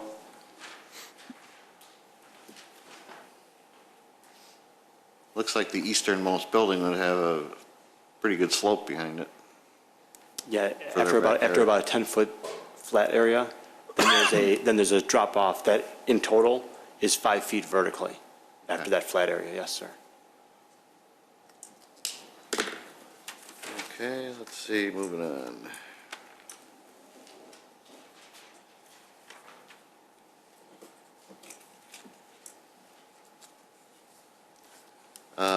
With no street parking, I don't think you have enough parking if two of these townhome owners want to have a party the same day, they can't invite anybody. Inviting each other. Yeah, they can invite each other. And then on the color rendering, you show two different brick colors on the same building. How do you separate those, like across the back, say, where it's a flat wall? Well, this was the original layout, but the goal is to make each building, the whole three or 4 unit building is different. So two corner ones would be different than the middle one. Okay, so it wouldn't look like this? It would not look like a mishmash. Okay. All right, that's all I had. Commissioner Burns. Thank you. The two major reasons I'm not in favor of your petition is because of the street width problem, which has certainly been talked about a lot tonight. And it's too much building on too little land. And that's the reason for all these requests for variances on the setbacks. I know you have to make it profitable in you know, the 3 buildings, the 10 townhomes with 6 end units, that all sounds like good profit-making logic, but it makes for too much building on too little land in my estimation. Those are my comments, Mr. Chairman. Thank you. I would not vote on this, even vote on it, no matter which way it was going, unless I saw a certified testing company with soil borings, with doing chemical tests, EPA-type tests on the buried pond. Also, reading the fire department comments that, you know, this plan has come up before and there weren't enough hydrants, but yes, we'll put them in. I want to see where they're going to go. I also I'm waiting for the opinion from our attorney about the usage of the road. And before I voted on anything, I'd want to see those things. Those are my comments. But if we don't, can we list the items that are concerning us, or we would consider that we, you know, what we do and don't want? How's that? Conditions, basically. So Fine. Going forward, we have them outlined and listed if we bring this up again. I can read what is what's written at this point. Most of these are from the staff report. Some of them are collected from the discussion tonight. I have, the only one not represented is the brick.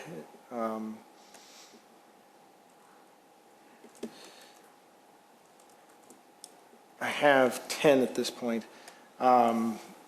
One, approval of the PC docket, which is the site plan and appearance approval docket. Approval of that is subject to the prior approval of the rezoning and variation petitions described as docket number 2011-20. Number 2, the petitioner confirmed with staff that the proposed streetlight meets the standards of Title 17. Number 3, that the proposed sanitary sewer shall be maintained and owned by the homeowners association. Number 4, that a plat of subdivision as described in the engineering division memo shall be submitted for review and approval prior to the issuance of a certificate of occupancy.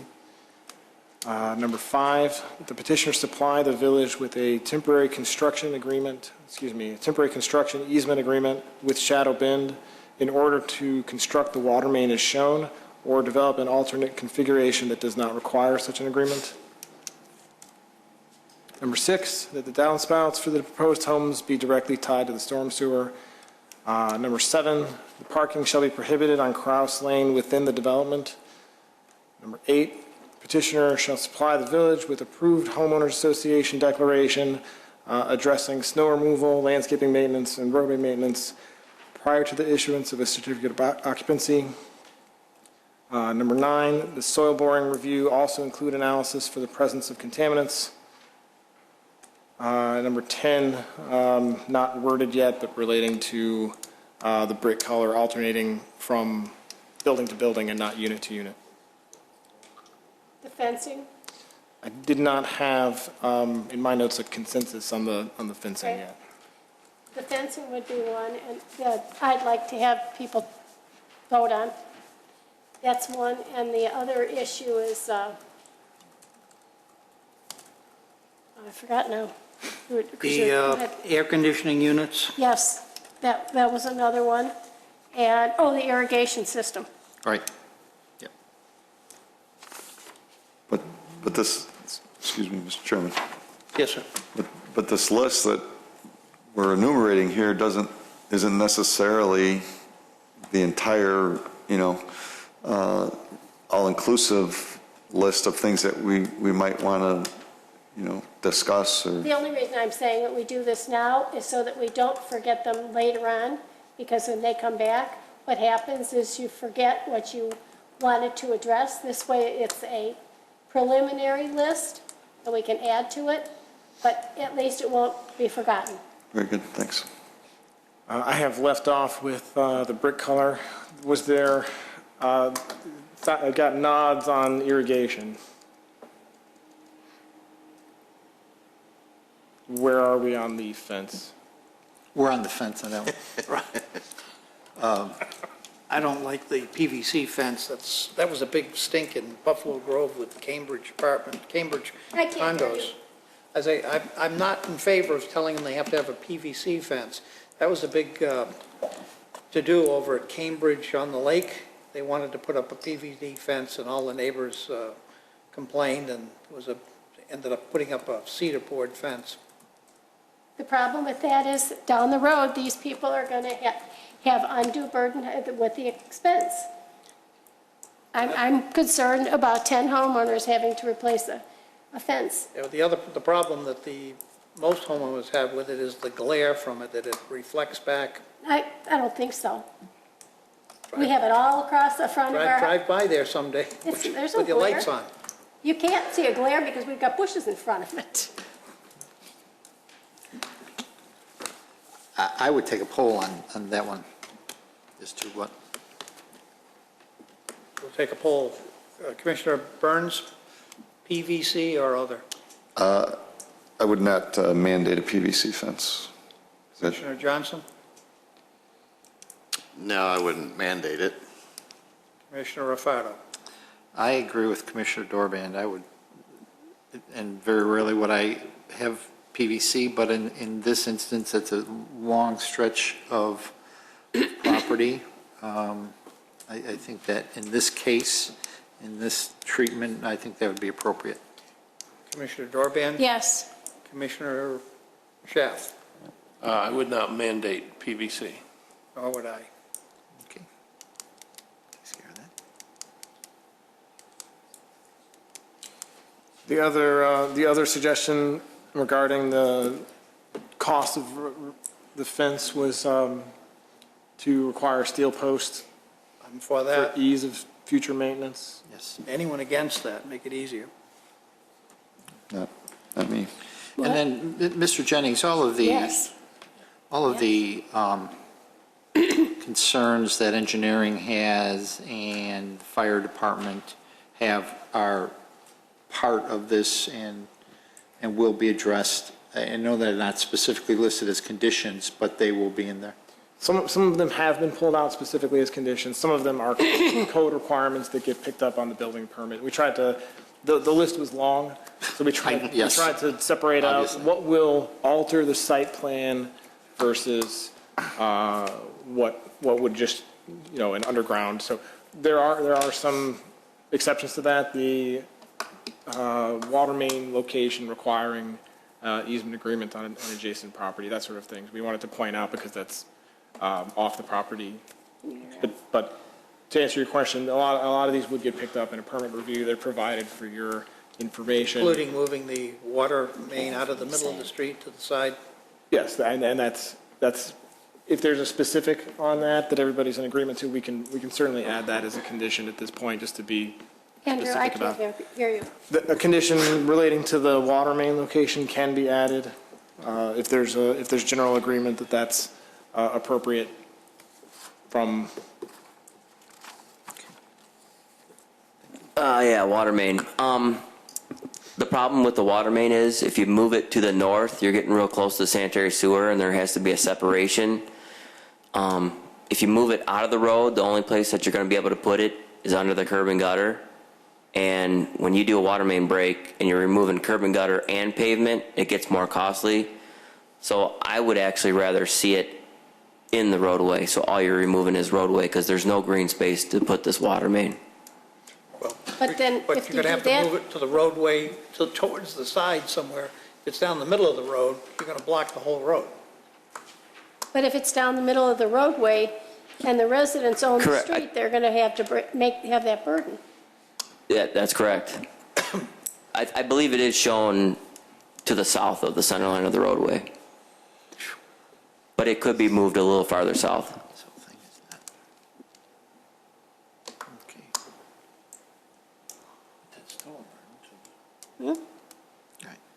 But that's still a burden to the residents. No matter how you do it, it's going to be a burden to the residents. Yeah. Plus you've got the residents on the eastern part of that roadway, the existing homes there. May I And they're ask a not part of question? that. Mr. Chairman? Yes, sir. Yes, ma'am. Mr. Gray, what will the utilities underground be created with? Copper? The water main will be a ductile iron water main. The services for each individual unit will be either out of ductile iron or copper. Okay.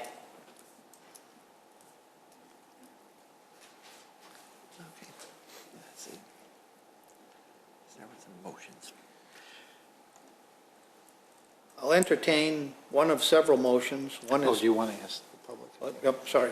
Is there anyone from the public that wishes to speak before we close this? You're holding something in your hand here. Identify yourself again. My name is John Seberg. I'm sure you know who Jamie Wallace is, who's done a lot of construction within the village. And he put in the storm sewers and stubbed in sewer and water. When Coral Construction, who built that office complex in the front, had decided to try to build a second office complex. That's what they were going to do. And so here are those plans, and if anybody needs to see these, you can see exactly where that storm sewer is, and you can talk to Jamie, and he knows what he dug up when he was putting in the storm sewer. So if you want to know what's in the ground, dig away, do your core samples. That's what you need to do. So if you want to review this, I'll be more than happy to leave this with you. If you I'm hold it sure up a you- little more, we can see it from here. I'd see it. This is,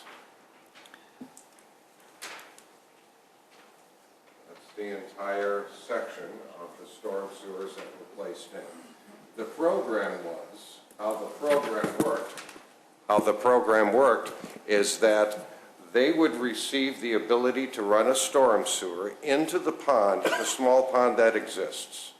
Then there is a drain pipe, a 12-inch drain pipe that goes all the way back to the Des Plaines River. And that goes behind the home, that's on 327 Crouse. At that time owned by Earl and Linda Lowery. They were from Grapevine, Texas. They had since moved back there. He was in the military. He was a captain with the U.S. Navy. And I helped them work with this. And with Coral Construction getting the appropriate storm sewers that they needed, that's how we got Crouse Lane paved. Crouse Lane was never paved before this time, as you can see in this old picture. And when I moved there back in the early 80s, it was not paved, and that old pond that's now filled in was there. But what you're looking at here is that this open area all the way up, and here's the continuation, it ends here and continues here, just a small causeway between the existing pond all the way to that parking lot. There's your contaminated area. That's what you're looking at. Alleged. Oh, I guarantee you. I guarantee you. There's other people that'll testify to this, and the EPA will certainly know. Thank you. Thank you. So, Is there if you anyone need else? this, No. Anyone else that wishes to speak? With that, I close this portion of the public hearing. Bill, your mic. Yes, sir. Your mic. Sorry about that. With that, I close this portion of the public hearing on this. I would entertain either a motion up or down on the project with all of these conditions, or to continue this until we get results back from a certified environmental testing company on the soil borings, all of these things put into the plans that we've talked about, and awaiting the opinion from the attorney on the drive. I'll entertain either one of those. I personally like to make a motion on these. On what? On all of them, to make a motion right now, make a decision on these. We have Up those or down? conditions, we have those conditions right now. Is there a And- second? What is your motion? Well, I'm proposing that we vote on all of these now and not table it. And in the conditions, are it's contingent upon environmental testing? The way it's phrased right now is that the soil boring review also include analysis for presence of contaminants. Okay. Is there a second on that?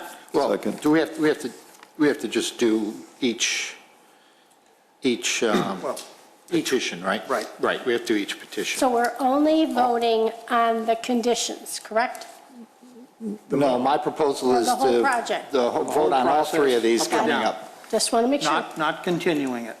Right, Got it. not continuing. So on 2011-20, rezoning from R2 single family to R4 multifamily district. Do I hear a motion? So moved. Second.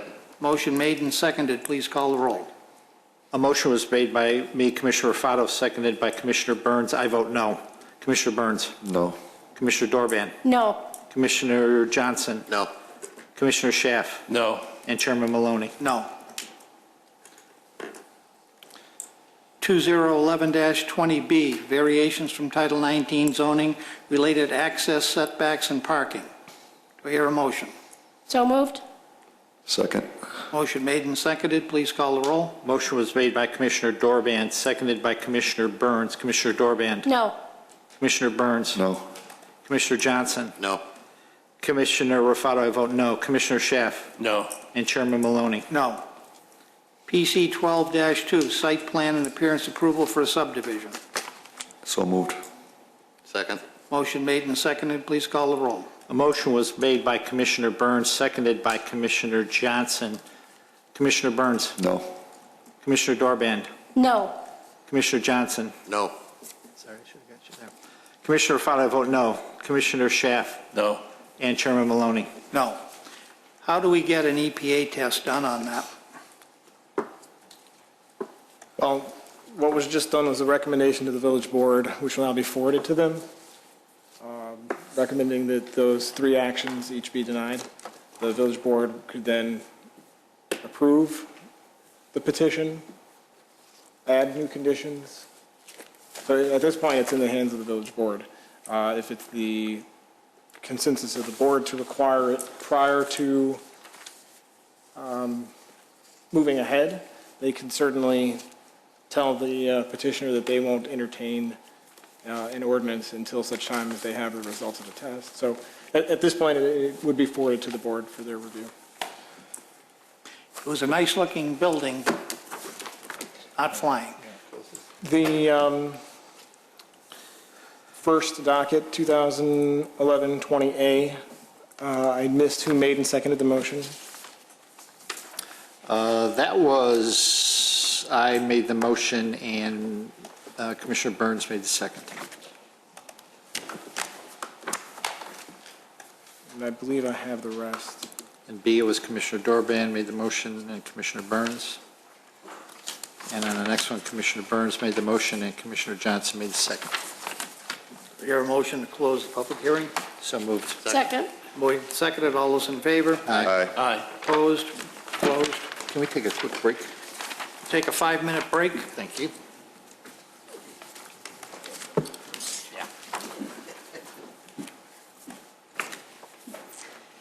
I printed a handful of things prior to the vote. Those things are blank. My PVC.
Plan Commission is back in session.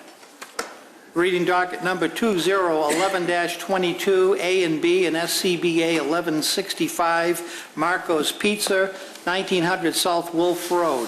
211-22A is a variation from Title 19 zoning relating to setbacks.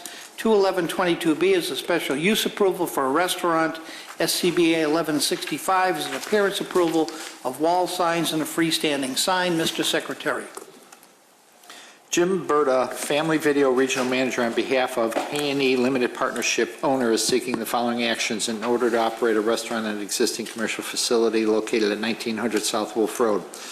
Variations from Title 19 zoning of the Wheeling Municipal Code, Chapter 19-06, Commercial District, Section 19.06.040E, setbacks, size, and height restrictions, associated sections, and special use site plan approval as required under Chapter 19-06, Commercial Districts, Chapter 19-10, Use Regulations, Chapter 19-12, Site Plan Approval Requirements, and associated sections in order to operate a restaurant at an existing commercial facility in the B3 General Commercial and Office District. Mr. Jennings, you have anything to add to this? Nothing in particular. There were some questions regarding the variation request. The variation request relates to existing conditions on the site. I believe I sent out an update to the Planning Commission reiterating that. There's an existing setback situation with the parking along both Camp McDonald and Wolf. There's an existing green space variation. They are, in fact, adding green space, so the amount of variation be reduced should this be approved. So there were a couple of other comments from the staff report, nothing terribly pressing, so I would just let the petitioner present to this point. Will the petitioner please come forward? All of those who are going to speak, please come forward at this time. If you think you're going to don't think you're going to be, we'll get you later. You swear everything you're about to tell us is the truth? Yes. Would you individually give your names and business addresses? Sure. Jim Berta, Regional Manager with Family Video, 700 Laramie Avenue, Glenview, Illinois. Thank you. Tom Axe with Marco's Pizza, Regional Vice President, address 5252 Monroe Avenue, Toledo, Ohio. Rob Belaski, Spaceco Engineering, 9575 West Higgins, Rosemont, Illinois. Thank you. Okay, well, thank you, and I wanted to thank the Commission not only for initial help on this potential project, but the help we recently had with our recent new Family Video on Elmhurst and Hints, and we're really pleased with the initial progress. So it's nice to be back with another hopeful business proposal. Just real briefly to reintroduce Family Video, in case there's still anyone watching publicly. We're still a growing entity. We've grown to 761 locations in 21 states, over 200 of them in Illinois. We're going to expand internationally, actually in the next couple months, opening up 5 more video locations in Canada. We have 2 present locations, as you know, in Wheeling. We're very excited about another growth opportunity that we have with Marco's Pizza. We've recently signed a venture with Marco's Pizza that we're going to partner with them and open up over 250 locations nationwide at our existing locations with Family Video in the next 4 years. That'll create over 6,000 new jobs to the national economy. It also, at the video locations, will not impact anyone else's job as well. So very excited about that aspect of job creation and growth. The Marco's Pizza operations with Family Video will be Family Video operated. Those familiar in Wheeling with the operations of a Family Video, it'll have a Family Video and Marco's feel, which will be very nice. There'll be an eventual concept too of delivering pizza in a movie and things of that nature as well to provide convenience to the communities that we expand into. I think what's exciting about Wheeling is, as we did this venture, our company president, along with our representatives of Marco's, chose Wheeling as the potential to be our flagship location. What we're looking at is taking the existing building and actually converting it into a fully dedicated Marco's Pizza, where the majority of other locations, it'll be a carve-in next to our existing video. With that, we will have a full-service Marco's Pizza that will be the launching pad for these 250 stores, a training pad for our entire organization. This was one of the locations of 10 that we've looked at nationwide as what we considered our flagship. The business itself, right now, the current video store, houses about 4 to 6 employees, depending on seasonality. This particular project would create 20 to 25 new jobs in Wheeling at the store. It's 50 to 65% delivery is their average business model, so a lot of convenience to the community as well. You'll hear from Tom, very strong, strong safety standards with regard to the food business that they've operated for a number of years. Also, like Family Video, very community-involved business, so again, a good synergy to bring to the community. My intention is, besides hopefully getting the various approvals for the special use and some of the other topics that we have on the docket as well, is to work with the village, as we did with our expansion to the video store, to make sure we can work with this location as well to enhance the corner, to ensure we have proper safety standards while still helping on the aspect of making it not cost prohibitive for it to be our flagship location.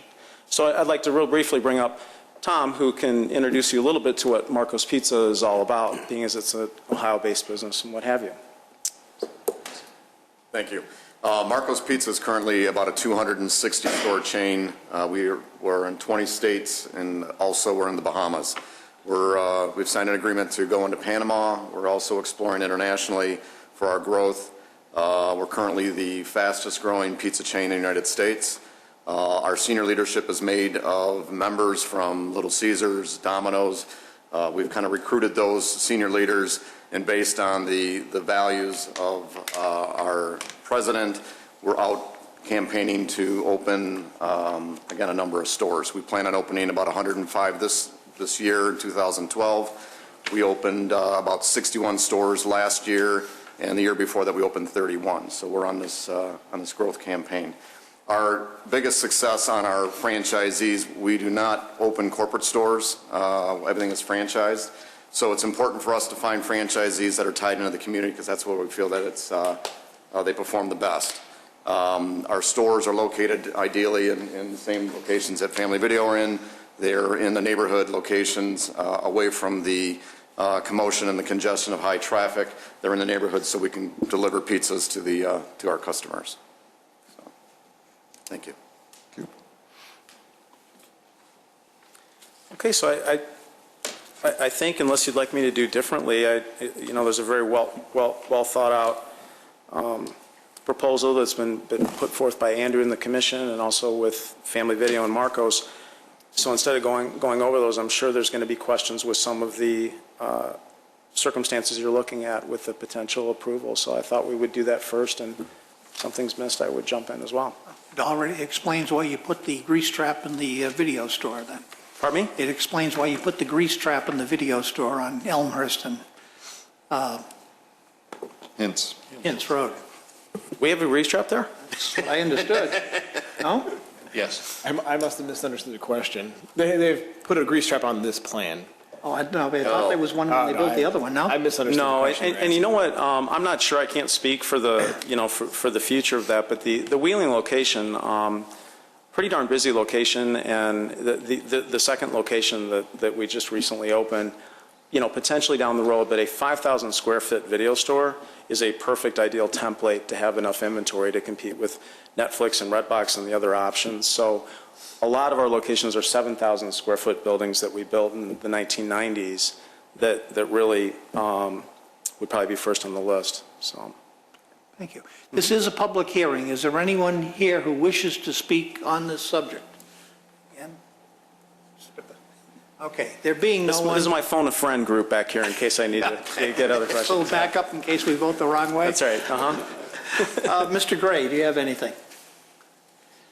The only thing that I don't have on my memo is that, and actually Ron has the same comment, that a fire hydrant would be required to be within 50 feet of the fire department connection. Otherwise, I just have the same comments on exterior grease basin is required, and a separate fire suppression line is required.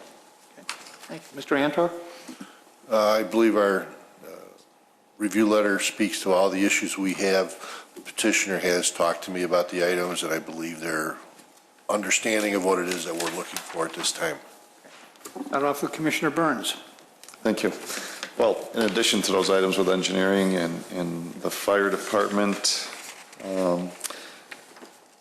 bicycle parking, if you would consider installing a bike rack where people could park their bikes, whether customers or employees, I think that would be an enhancement to the site. I think it's also logical, especially with the nature of the business, and so that would be a non-issue, and I think a logical suggestion. Okay.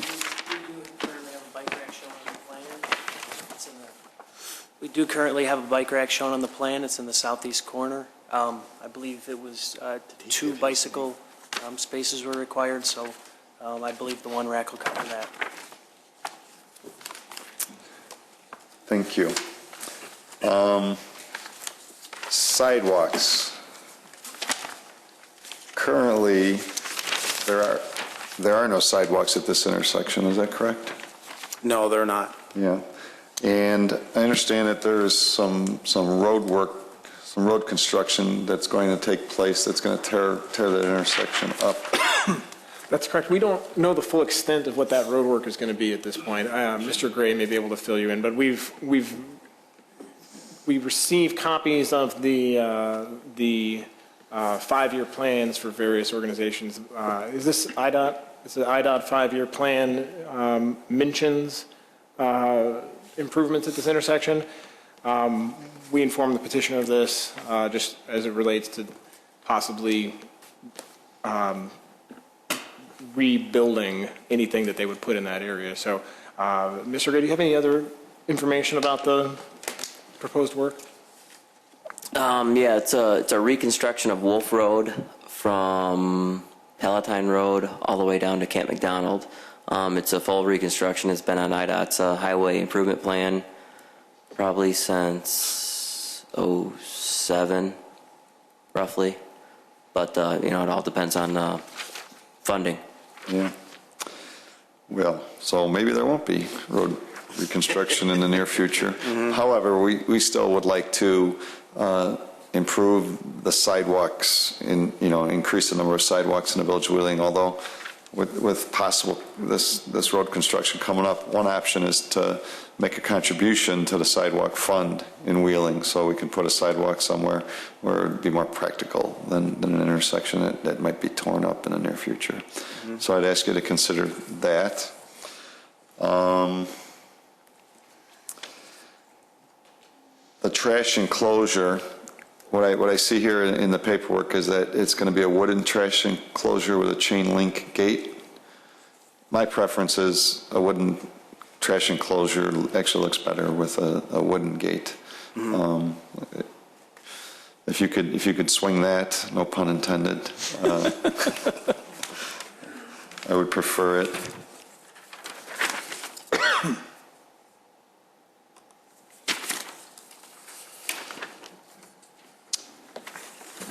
And I want to welcome you to Wheeling. Thank you for making us the launching pad for this joint venture. And the last thing I want to say is that when a meeting goes this long, I actually start to think quite a bit about pizza, and I was wondering if you might have brought some Marco's samples. Blew that. I do have a question about the sidewalk improvement, sidewalk fund. In speaking to our company president, who is of course on our side the final decision maker, certainly with the longstanding relationship we have with Wheeling and with practicalities, I know from his end, or representing him, he's of course open-minded to sidewalk improvement at a location. I think the couple questions that he had in mind that I would definitely represent would be, with the cost of the conversion and the initial startup costs, either one, a deferment at some point, but then two, with being part of sidewalk improvement for that area, certainly there are some complications potentially with it that if we needed to link up apparently with across the street there on Wolf, then we have to go out on the road and get it lined up. And To do that, we can do that. It's added cost. It's added cost that then links to a sidewalk that there aren't many others. And so I guess I'm more opening a discussion about, yes, open-minded, we're hoping for help with cost deferment, and also that it would serve a purpose for that particular corner if and when, that was requested to be done. So I'm kind of posing kind of an open dialogue about the opinion on that. I know it's suggested, but I would ask for deferment potentially, or as far as helping us with the cost, or to stay in conjunction with the overall improvement of that area if it does in fact take place. Okay. I think usually it's within 1 year of the development, but I'm going to ask Mr. Jennings to. There's a couple of different ways that that have been worked out in the past. It's the 1 year. I think we've had some up to the 2-year range. We've got the fund contribution compared to the construction. Our experience is that often the construction is an individual owner can complete the construction at an amount lower than what the contribution is. So the best way in terms of a deferment and reducing overall cost sounds like setting some sort of time frame for completion of construction and doing the construction itself would be, I think, cheaper. Mr. Gray may have some other comments on that, but I think probably the most cost-effective way and at the same time ensuring that it would be that location and compared to the contribution, which can then be spent elsewhere. It sounds like to meet the petitioner's desires, that sounds like possibly the most cost-effective way of proceeding. Yeah, probably, because if you do a contribution into the sidewalk fund, it doesn't mean we're going to install a sidewalk adjacent to your property. It could be used somewhere else in the village. Mm-hmm. So most times you can get it constructed for less than $10 a square foot, and that's what currently our fund contribution is. When do you anticipate the Wolf Road construction? I mean, a good guess, which we won't hold you to, but 2 years, 3 years, 4 years, 5 years? Yes. IDOT is currently looking at doing a jurisdictional transfer for Wolf Road in Wheeling right here from Milwaukee to Manchester right now. And I think that section will probably be completed within 3 years. You mean Dundee to Manchester? No, actually Milwaukee to Manchester. Up by the Ram Restaurant where Wolf Road starts. Oh, up there. Oh, yeah, it'll be the whole thing. I'm sorry. This area is definitely going to be, and then the area after that is going to be from Marquardt to Palatine. About time. And then Palatine to Camp McDonald. So a good guess. At least 5 years is. Oh, at least 5 years, I would think so, yeah. So I think I'm just going to ask directly and get your guidance. I think that we honestly, with the expense, we wouldn't want to build the sidewalk on that corner just to build a sidewalk. Without a doubt, with other expenses of what we want to do, not only with the village, but just in the conversion process to start the business itself. So we really would not want to do that. However, if a project is going, we also, with Family Video's history with the village, we certainly would not go, oh, there's a project going on and there's sidewalks, no, we're not going to build. So definitely would be cooperative, but at the same time, we certainly would hope with the assistance of not having to build it just to build it, or even if we build it in a year, but then it may be 5 years or what have you before the whole project takes place. I'd like to either not do it at this point, as my recommendation, or hear if someone has an objection to that at this particular Can we point. hold you to building it when? Pardon me? Can we hold you to building it when Wolf Road is reconstructed in front there? Within a year of that? Maybe we might be talking 7 years or something. I don't think, based on my conversations with the president and based on my desires, that that would be an issue. No, I think that's a very logical That's a Do very, it beforehand, the sidewalk will get torn up by the state. absolutely. But then they would replace it. Pardon? Who would replace something like that? Correct. If there is sidewalk there, then the state would replace it. If there's no sidewalks, then the village would actually have to pay for it. I think what he's getting at, though, is that they don't want to tie in the construction of a sidewalk to the cost of the renovation. They'd like to put it off. Right, but I wouldn't want to put it off until Wolf Road is rehabbed, because if it's there, the state replaces it. But it's my money the state's using. Again, okay, all right. Now, I'll let other people talk. Yep. Okay, well, who, we're on, Mr. Well, I guess the last thing is that if this joint venture and this new concept in Wheeling really works well, Mr. Jennings would love to talk to you about bringing your headquarters from Ohio here to Wheeling, Illinois.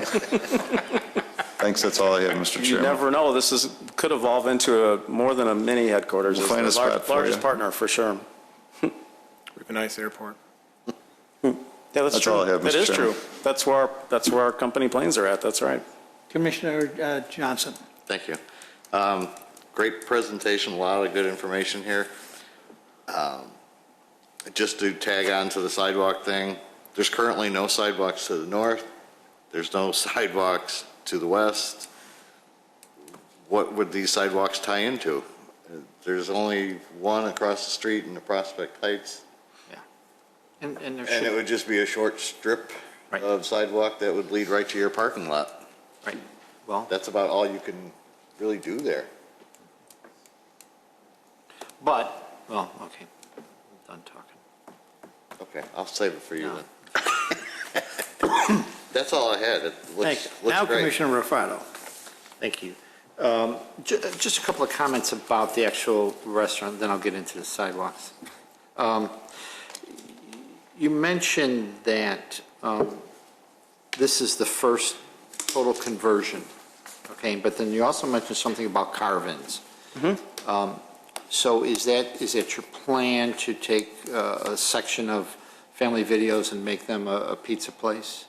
It'll vary nationwide by location, but of the 760 locations, we own 650 of them, and a good majority of them are 7,000 square feet, and so that's one of the initial models, is to carve into Kenosha, Wisconsin is another project we're looking at, where we would carve in and operate both on the same site, our video rental and pizza. So in that concept, would it be just a pickup, or would it be a small number of seats in there and a drive-through? Is that what you? That one would just be a pickup. You know, So it varies upon the site that you have? Absolutely, and so the position with Wheeling is, with it being a full-service Marcos, it really can be for us the location that can be just an excellent training ground that covers kind of every aspect of Marcos Pizza, as opposed to, carve-in that is primarily just pick up and delivery only, or what have you. I was just curious about that. Yeah.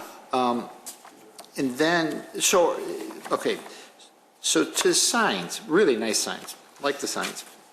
We like the sign company we're working with. They've done a bunch for us this past year, and I'm glad you like them. Good. Yeah, I like the design, I like the features, but on this here, okay, you've got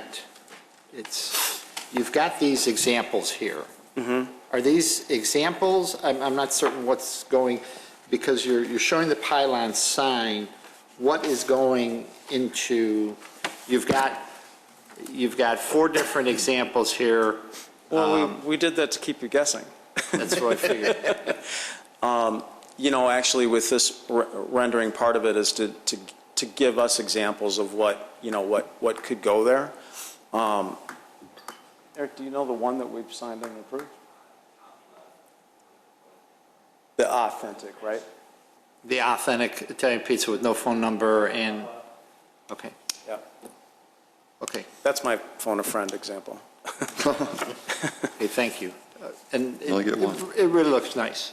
And then I think, Andrew, we had we workshopped this a little bit, that the area underneath the sign, that's going to be torn up and a planting bed going to be put in there? The asphalt's going to be torn up, or It's going to be very similar to, Andrew helped me with the name of the restaurant that I used as an example. Rise and Dine. Thank you, the Rise and Dine. I asked for a helpful example of kind of a similar configuration, and so we went and took pictures of the Rise and Dine, got it to our landscaped architects, and so it's our intention to design it very similar to the Rise and Dine. Okay, but are you going to take up the asphalt that's around that? Well, I believe, to be honest, I'm not sure if that's how it works, but when I looked, it looked like that we do have to do that. So I guess however the Rise and Dine is, that's how we're doing. I'm sorry I didn't bring my... And I don't know that 100% for I mean, that was one of the things that we brought up, was that, I mean, you can't use that spot. Right. You can't use it for parking. So, I mean, from an irrigation standpoint for the plants, you would think that you would want to take that out. You know, we can take a look at Rise and Dine and see how they got it done. I'm not 100% sure about this, but they may have actually done it on top and drained it out to the nearest grass. I'm pretty sure that's what they did.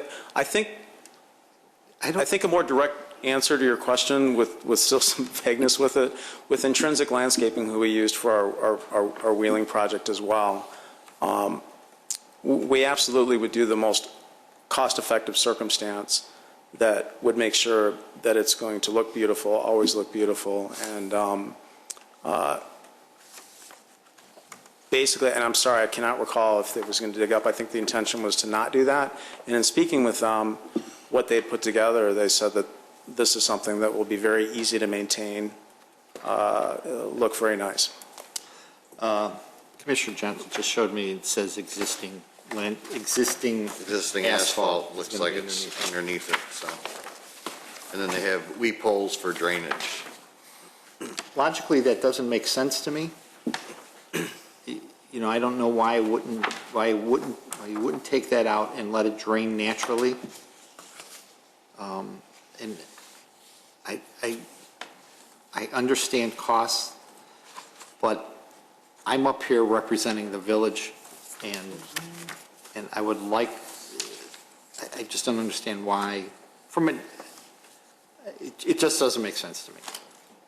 I would like to see it removed and the planting established on ground instead of on asphalt. That's what I'd like to see for that. Well, I think we're somewhat in agreement, but not fully, of absolutely, based on the landscape architects, that I think the village has good trust with the results over at the Wheeling. They will put in the landscaping box the way we need to make sure that it is always irrigated property and looks beautiful, because I think that's our history. So if we have to dig it up, yes, we would. Not necessarily just to dig it up and to do that. So I would refer to them on that. That's my feelings on that. Okay. I would like to see it dug up, Knowing the board, though, they'll probably disagree. The other question I have is the sidewalk. I understand the cost, but to defer it until an unknown is unreasonable. That might be never. The state right now is in financial straits, and when Mr. Gray was talking, it sounds like more like 10 years. I'm willing to defer it, but I'm not willing to defer it until the state comes in and improves that. Because as Mr. Gray indicated, that if there was a sidewalk there and we had some plans there, then they will replace it. So there is no, why do we have to tie it to the state improving that? That's my only comment. Thank you. Commissioner Dorband.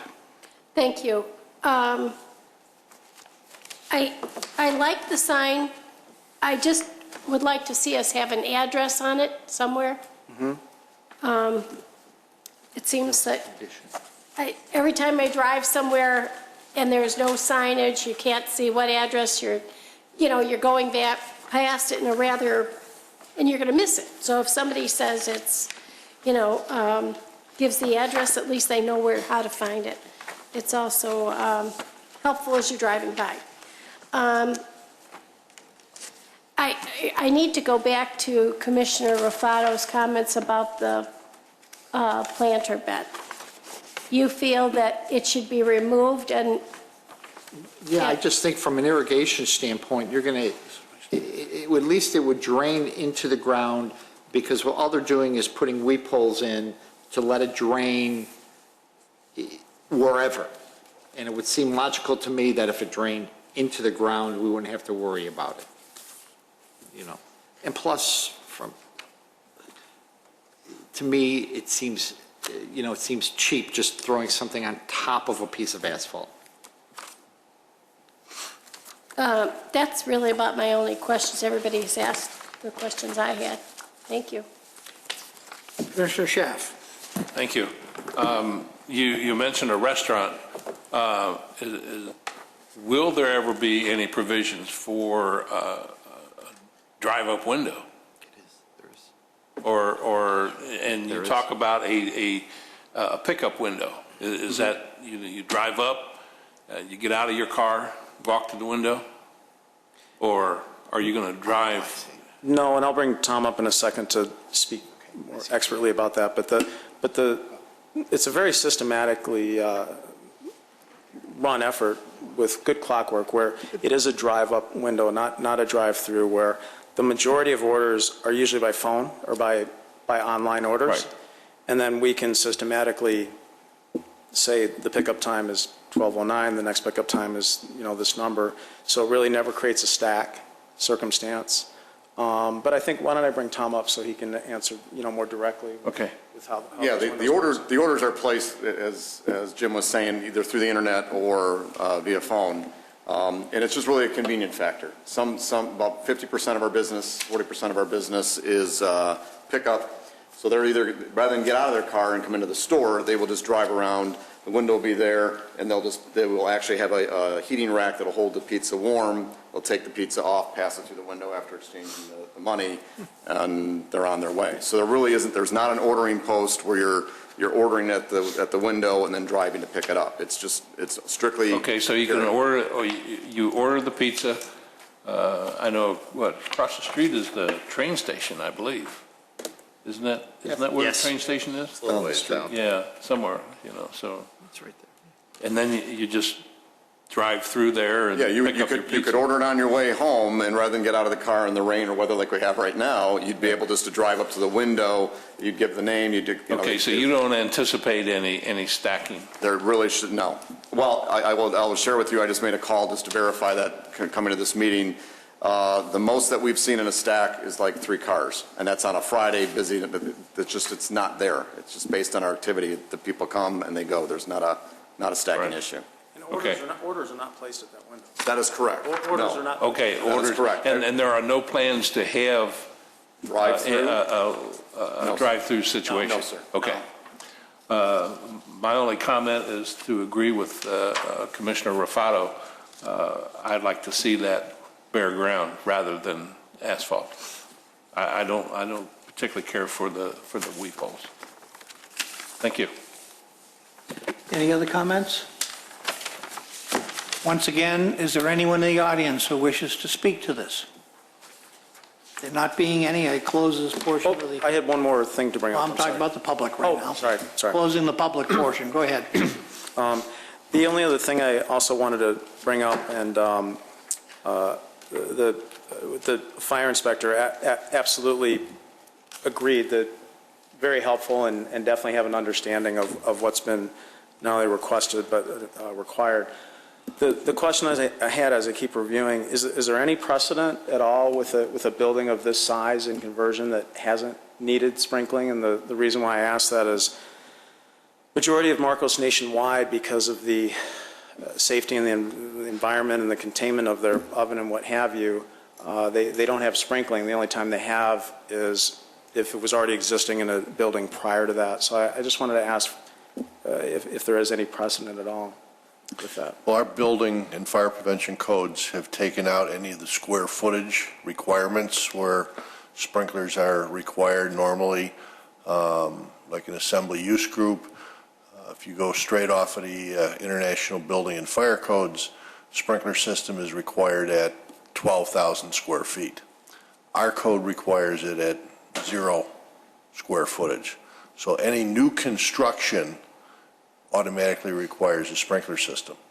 In this particular case, you have entered into the retrofit provision where if there's a change in occupancy, either increasing the occupant load, more hazardous,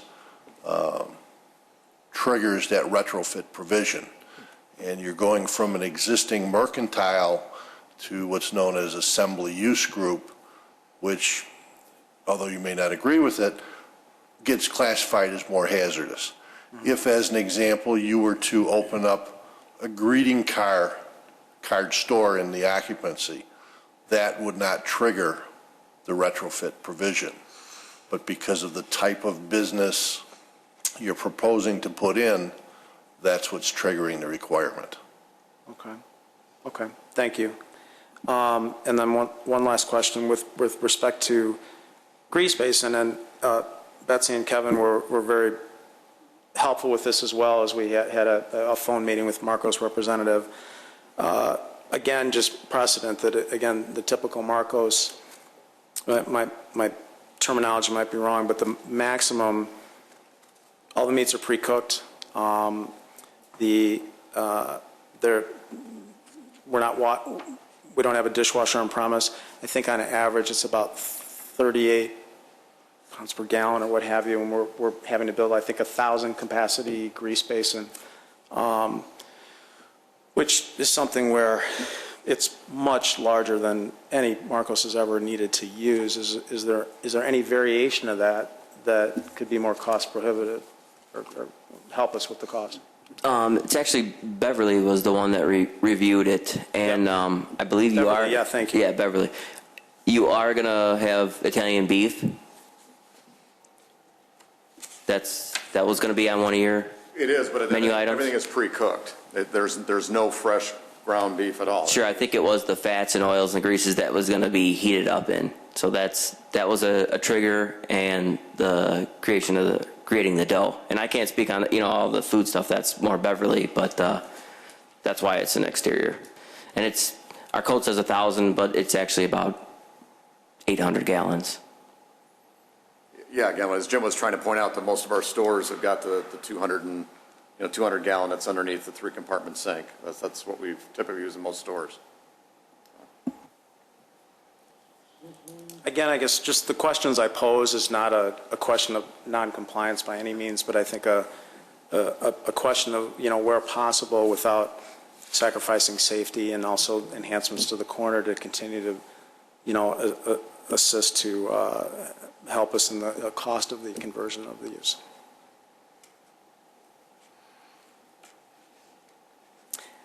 And I think I'm done. Thank you. Any other comments? We have the conditions that are, if you'd like me to, I can read through what they are right now. Please. While everyone was talking, I inserted 3 years on the contribution or construction of the sidewalk.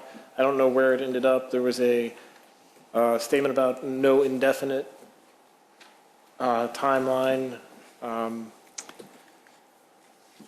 don't know if 3 is better than indefinite, if there was any other suggestion, but I just typed in 3 while everyone was talking. I couldn't hear what you said. The condition of approval relating to the sidewalk has no time in it right now. I had inserted 3 while everyone was talking, but I didn't get a consensus from the rest of the commission. Well, let's get a consensus. Mr. Burns? 3 years would be fine with me. Johnson? Sure, 3 years. Rufato? Yes. Doorband? Yes. And Scharf? Yes. Okay, the other conditions, excuse me. Number 2, the petitioner modify the kitchen layout in order to comply with the village's dry storage requirement, just as an update on that. I think we're pretty close to that. We'll leave it in as a condition, but I think that the use of high-density shelving is going to allow them to meet that requirement. Number 3, that the petitioner address the comments included in the Engineering Division memo dated January 5th, 2012. Number 4, that the trash enclosure gates be constructed of wood and mounted on separate posts. Number 5, that a hydrant be located within 50 feet of the building's fire department connection. That's it right now for the special use. I had not added anything related to the grease basin. I don't know if you have any language that you would suggest that if it can be converted to a interior 200-gallon to meet our code, is there any language that you would suggest, or just deal with it on the permit side if necessary? I wouldn't recommend that, just because now this is classified as a restaurant, meaning any other restaurant could come in here. And I think now is the time to do an exterior grease basin. And I believe it's actually, is it referenced on the site plan currently? Yeah, it was. Did you get the wood door on the trash enclosure? Yes. Yeah, I thought it was on the site. That's number 4. I thought it was on. Just the motion does reference the January 10th site plan at this point. We would update the motion for the revised submittal that you made. So With the dry storage and high density? Yeah, yes. Yes, that relates to the floor plan that the Plan Commission doesn't necessarily need. But the HVAC location, that was on the site plan. I'm trying to figure what else was on there. So that's the special use. There's nothing on the variations. The SCBA docket currently has 2 conditions of approval with the possibility of a third. Number 1, the building address shall be added to the freestanding sign support post or planter base. Number 2, the freestanding sign face should be the design on the upper left of the sign specification sheet. And then the potential third condition relating to the whether or not to remove the asphalt beneath the planter base.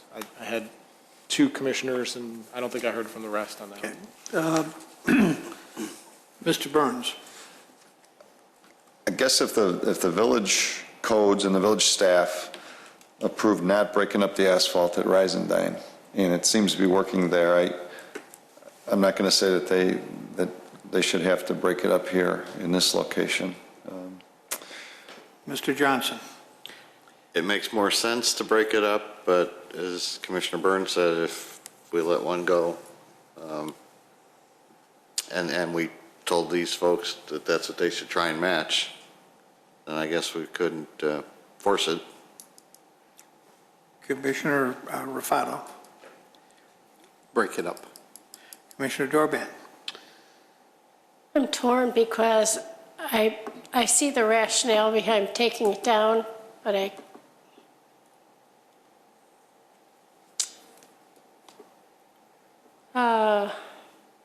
leave it up. Break it up? Yep. Okay, Commissioner Schaaf. I believe you should break it up.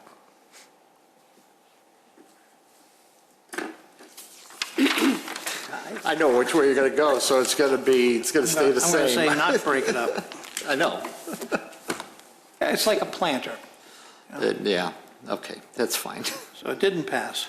Right. All right. We have 2 conditions then on the SCBA docket. Okay, 211-22A, variations from Title 19. Do I hear a motion? So moved. Second. Motion made and seconded. Please call the roll. Motion was made by Commissioner Johnson, seconded by Commissioner Dorband. And I'm sorry, which one was this for? This is the variations. 1122A. 1122A, okay. Commissioner Dorband. Yes. Commissioner Johnson. Yes. Commissioner Burns. Yes. Commissioner Fado, I vote yes. Commissioner Schaaf. Yes. And Chairman Maloney. Yes. 211-22B, special use approval for a restaurant. Do I hear a motion? So moved. Second. Motion made and seconded. Please call the roll. Motion was made by Commissioner Dorband, seconded by Commissioner Johnson. Commissioner Dorband. Yes. Commissioner Johnson. Yes. Commissioner Fado, I vote yes. Commissioner Schaaf. Yes. Commissioner Burns, Yes. and Chairman Maloney. Yes. SCBA 1165, appearance approval of wall sign and freestanding sign. Do I hear a motion? So moved. Second? Motion made and seconded. All those in, please call the roll. Motion was made by Commissioner Rufato, seconded by Commissioner Johnson. Commissioner Rufato votes no. Commissioner Johnson? Yes. Commissioner Burns? Yes. Commissioner Dorban?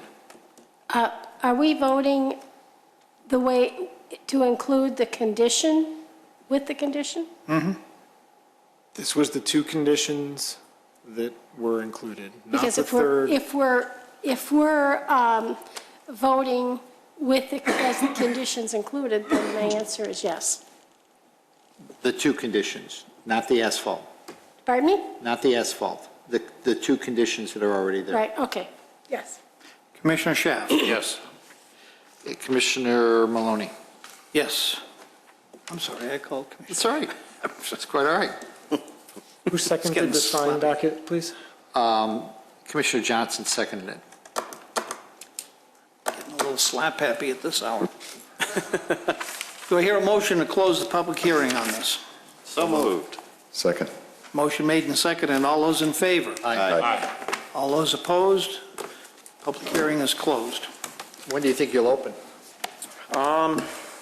Well, I mean, it obviously depends on, permitting process and things of that nature. We certainly have an intention to open as soon as we can, because once we open this, that'll help us to launch so many others, so.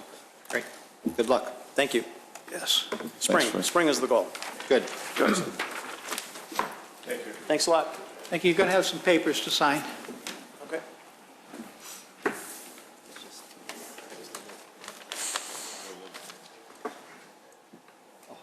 While we're doing that, approval of the minutes of December 15th.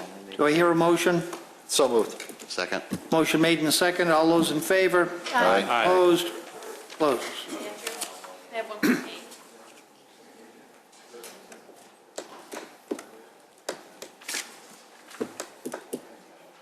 Oh, he was here the last time we were talking about this. Yeah. Yeah. But he looks familiar. Yeah, something else, too. Yeah. Just ask me that. I thought he was one like the guy from Down there? No, Yeah. I don't think so. That was the next question. Yeah. Do you know if there's any pizza places around there? We actually have a fan. Yeah, I'm not really familiar my- with the other my one. I youngest don't one ever got married remember any other. This year, but my nephew married him from our same clan. Yeah. And you have that train station. Notice, If I brought the this word in gets out, 100%, and especially if you get advertising down on to the train station, 57%. those people are likely to order when Where's they're my laptop? starting to pull, when they They get it come with, close. they come with a charter, so Who's signing you stuff? might want to consider bringing it when you, especially for a long meeting. Yeah, exactly. I'm surprised. Mr. Berta, it's at 50. we had the things that you have in your hand, we're waiting on you to sign. Right. Okay, thanks. Any pizza places? I don't think so.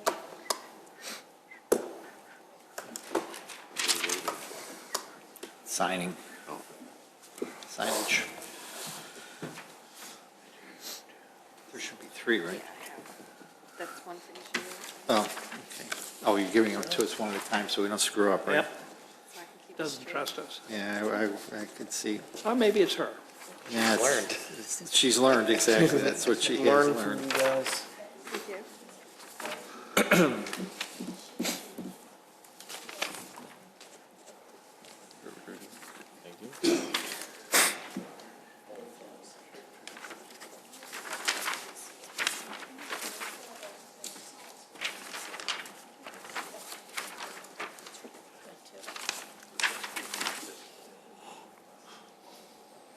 We do like water ballet with this.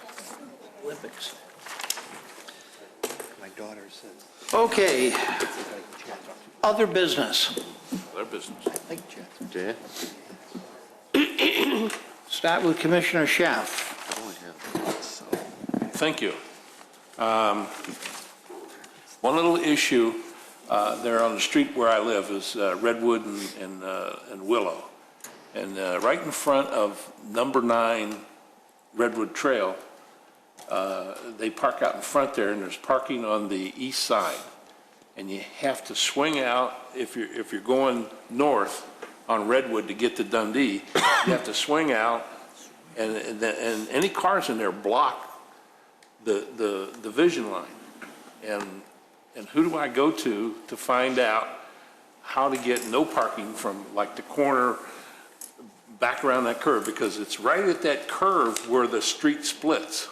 And then there's an office building right up there in front. So, What I would suggest is write down the request, send it to the manager's office and copy community development. Okay. The manager can then, if it's a police issue of whether or not parking should be restricted for safety concern, the police could take a look at it and see what the turning radius. so it should go to the village manager with a copy to community development. Copy us. Okay. Myself and Mark Janik. It's right there. Go ahead. Okay, yeah. Nothing else. Thank you. Okay, Commissioner Dorband. Thank you. I do have a question for staff. Are we or are we not allowing advertising vehicles to be parked in parking lots? In other words, on them, so they face the main street, so they're getting additional advertising. There's 2 ways that's handled. One is specific requirements relating to a special use approval. So if there was if they have a vehicle for delivery, for example, they may have an approval that's beyond what our sign code says, that says you can't park your delivery vehicles anywhere near the street, something to that But you're effect. talking, but that's a delivery vehicle. Or whatever the case may be, if they have a vehicle of some sort that they would use. The other side of it is the sign code, which does limit vehicles being used as signs. It's slightly different because some sort of lettering on a vehicle doesn't necessarily make it a sign. The sign code does prohibit a vehicle, like a billboard vehicle, a vehicle specifically being used to circumvent the sign code regulations. So Okay, this particular vehicle is never moved, ever. Okay, for as long as I can remember, I have never seen it moved. So I would constitute that as additional signage, correct? Yep. It could be. I mean, we could take a look at it. Then it is it's in the Lexington Plaza, the shopping center there. It's the currency exchange. It's a Jeep that's parked in the back all the way to the Lake Cook end, and it never moves. The back. In other words, they have it so that the signage, as you're going down Lake Cook Road, it is on the Jeep itself. On Lake Cook. Right, it's in the parking lot, but on Lake Cook. Okay. Close to the lamp store? Close to the lighting store, correct. So where the driveway would be to get in. Yeah, All right, we'll take a look. that's all. Thanks. Commissioner Rufato. A couple of things. One, Andrew, have you contacted anybody at Creekside Plaza about all the lights that are out? I forwarded it to our property maintenance. I have not heard back from them. I can take a drive by there today and see if they're out. Yeah, These are the signs. Yeah, the signs. I can take a drive by there tonight. Okay. And then... I take a half hour. And then just a comment, Mr. Gray was talking about it on the townhome petition about the gutters going into the storm sewers. It's not something that I had ever heard before, and it was a good idea. And if you could just explain that a little bit. Yeah, a lot of the older developments in town, they come back in for permits for to install underground storm sewer, a 6-inch pipe for downspouts and sump pump connections. So it's an added cost later on for the associations. So I think that's one of my review comments. I'd like to see that just taken care of during the development, because they get a lot of flooding issues and standing water and holding water. So That was interesting. As opposed to putting it in the sewer system. yeah, you can't do that. That's Which is what the city of Chicago does now. And then lastly, 2 dates that I am not going to be here, February 16th and March 8th. I will not be at those 2 plan commission meetings. Okay. That's all I had. Commissioner Johnson. Nothing here tonight. Commissioner Burns. Thank you. I was surprised to hear tonight that a contribution to the sidewalk fund is generally more expensive than building the sidewalk yourself, because in this case, and I'm sure other cases, the case that was before us tonight, it would have been far more practical for the developer to make a contribution to the sidewalk fund, and then we could put the sidewalk somewhere in town, or put the money towards a sidewalk somewhere in town, or it makes more sense than Camp McDonald and Wolf Road. Not only because of the road construction that is on the horizon, however far away that is, but because it's at the edge of town and there's no sidewalks on the other 3 corners. Is there a very small one across this on the east side? There's one on the Prospect Heights side. So I sure like to see the required contribution in lieu of building sidewalks to be more reasonable, so that it's really an option for these developers. That's my comments. Mr. Chairman. The village staff sets it annually by ordinance. You guys are responsible.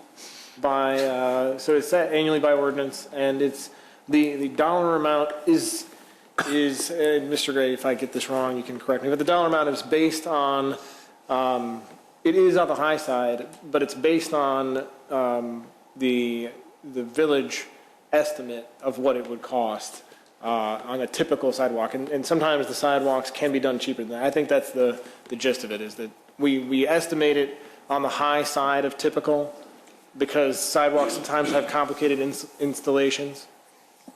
Well, yeah, and another thing, Family Video or Marco's, in this instance, they already have an engineer hired. He can design it. He's already ready to go. Right. The village, if we install sidewalks, we have to design it. We have to do permitting, so that cost is kind of added into the sidewalk fund. Actually, next Monday, we are going to have a resolution to the board for the sidewalk, and there will be no increase. It'll be $10 again. It's been $10 since '08, I believe. Hasn't seen an increase since '08. But a lot of times, and it's actually kind of catching up to it, but right now, new sidewalk is probably going about, it's catching up to $10. It's about $8.50 probably square foot to install it. Well, those are my thoughts. If you would consider them the next time, well, you said it's coming up soon. I don't suppose this is the only time that actually it's going to make more sense to get a contribution rather than ask somebody in an industrial park where there really aren't existing sidewalks and never will be, to build a sidewalk rather than make a contribution to where a sidewalk could be put to better use. That's it for me, Mr. Chairman. Thank you. Going back to the beginning of the meeting, Fresh Farms, when we get the answers to those questions, can we make them public here? The answers to the questions regarding the Came in the parking? letter. Yes. Sure, we can inform. Okay. And just for note, anyone watching, there is no one in the audience to speak on Fresh Farms. I'll entertain a motion to adjourn. So moved. Second. Made and seconded, and all those in favor? Aye. Aye. Anyone opposed? We're out of here. Bill. What do I win?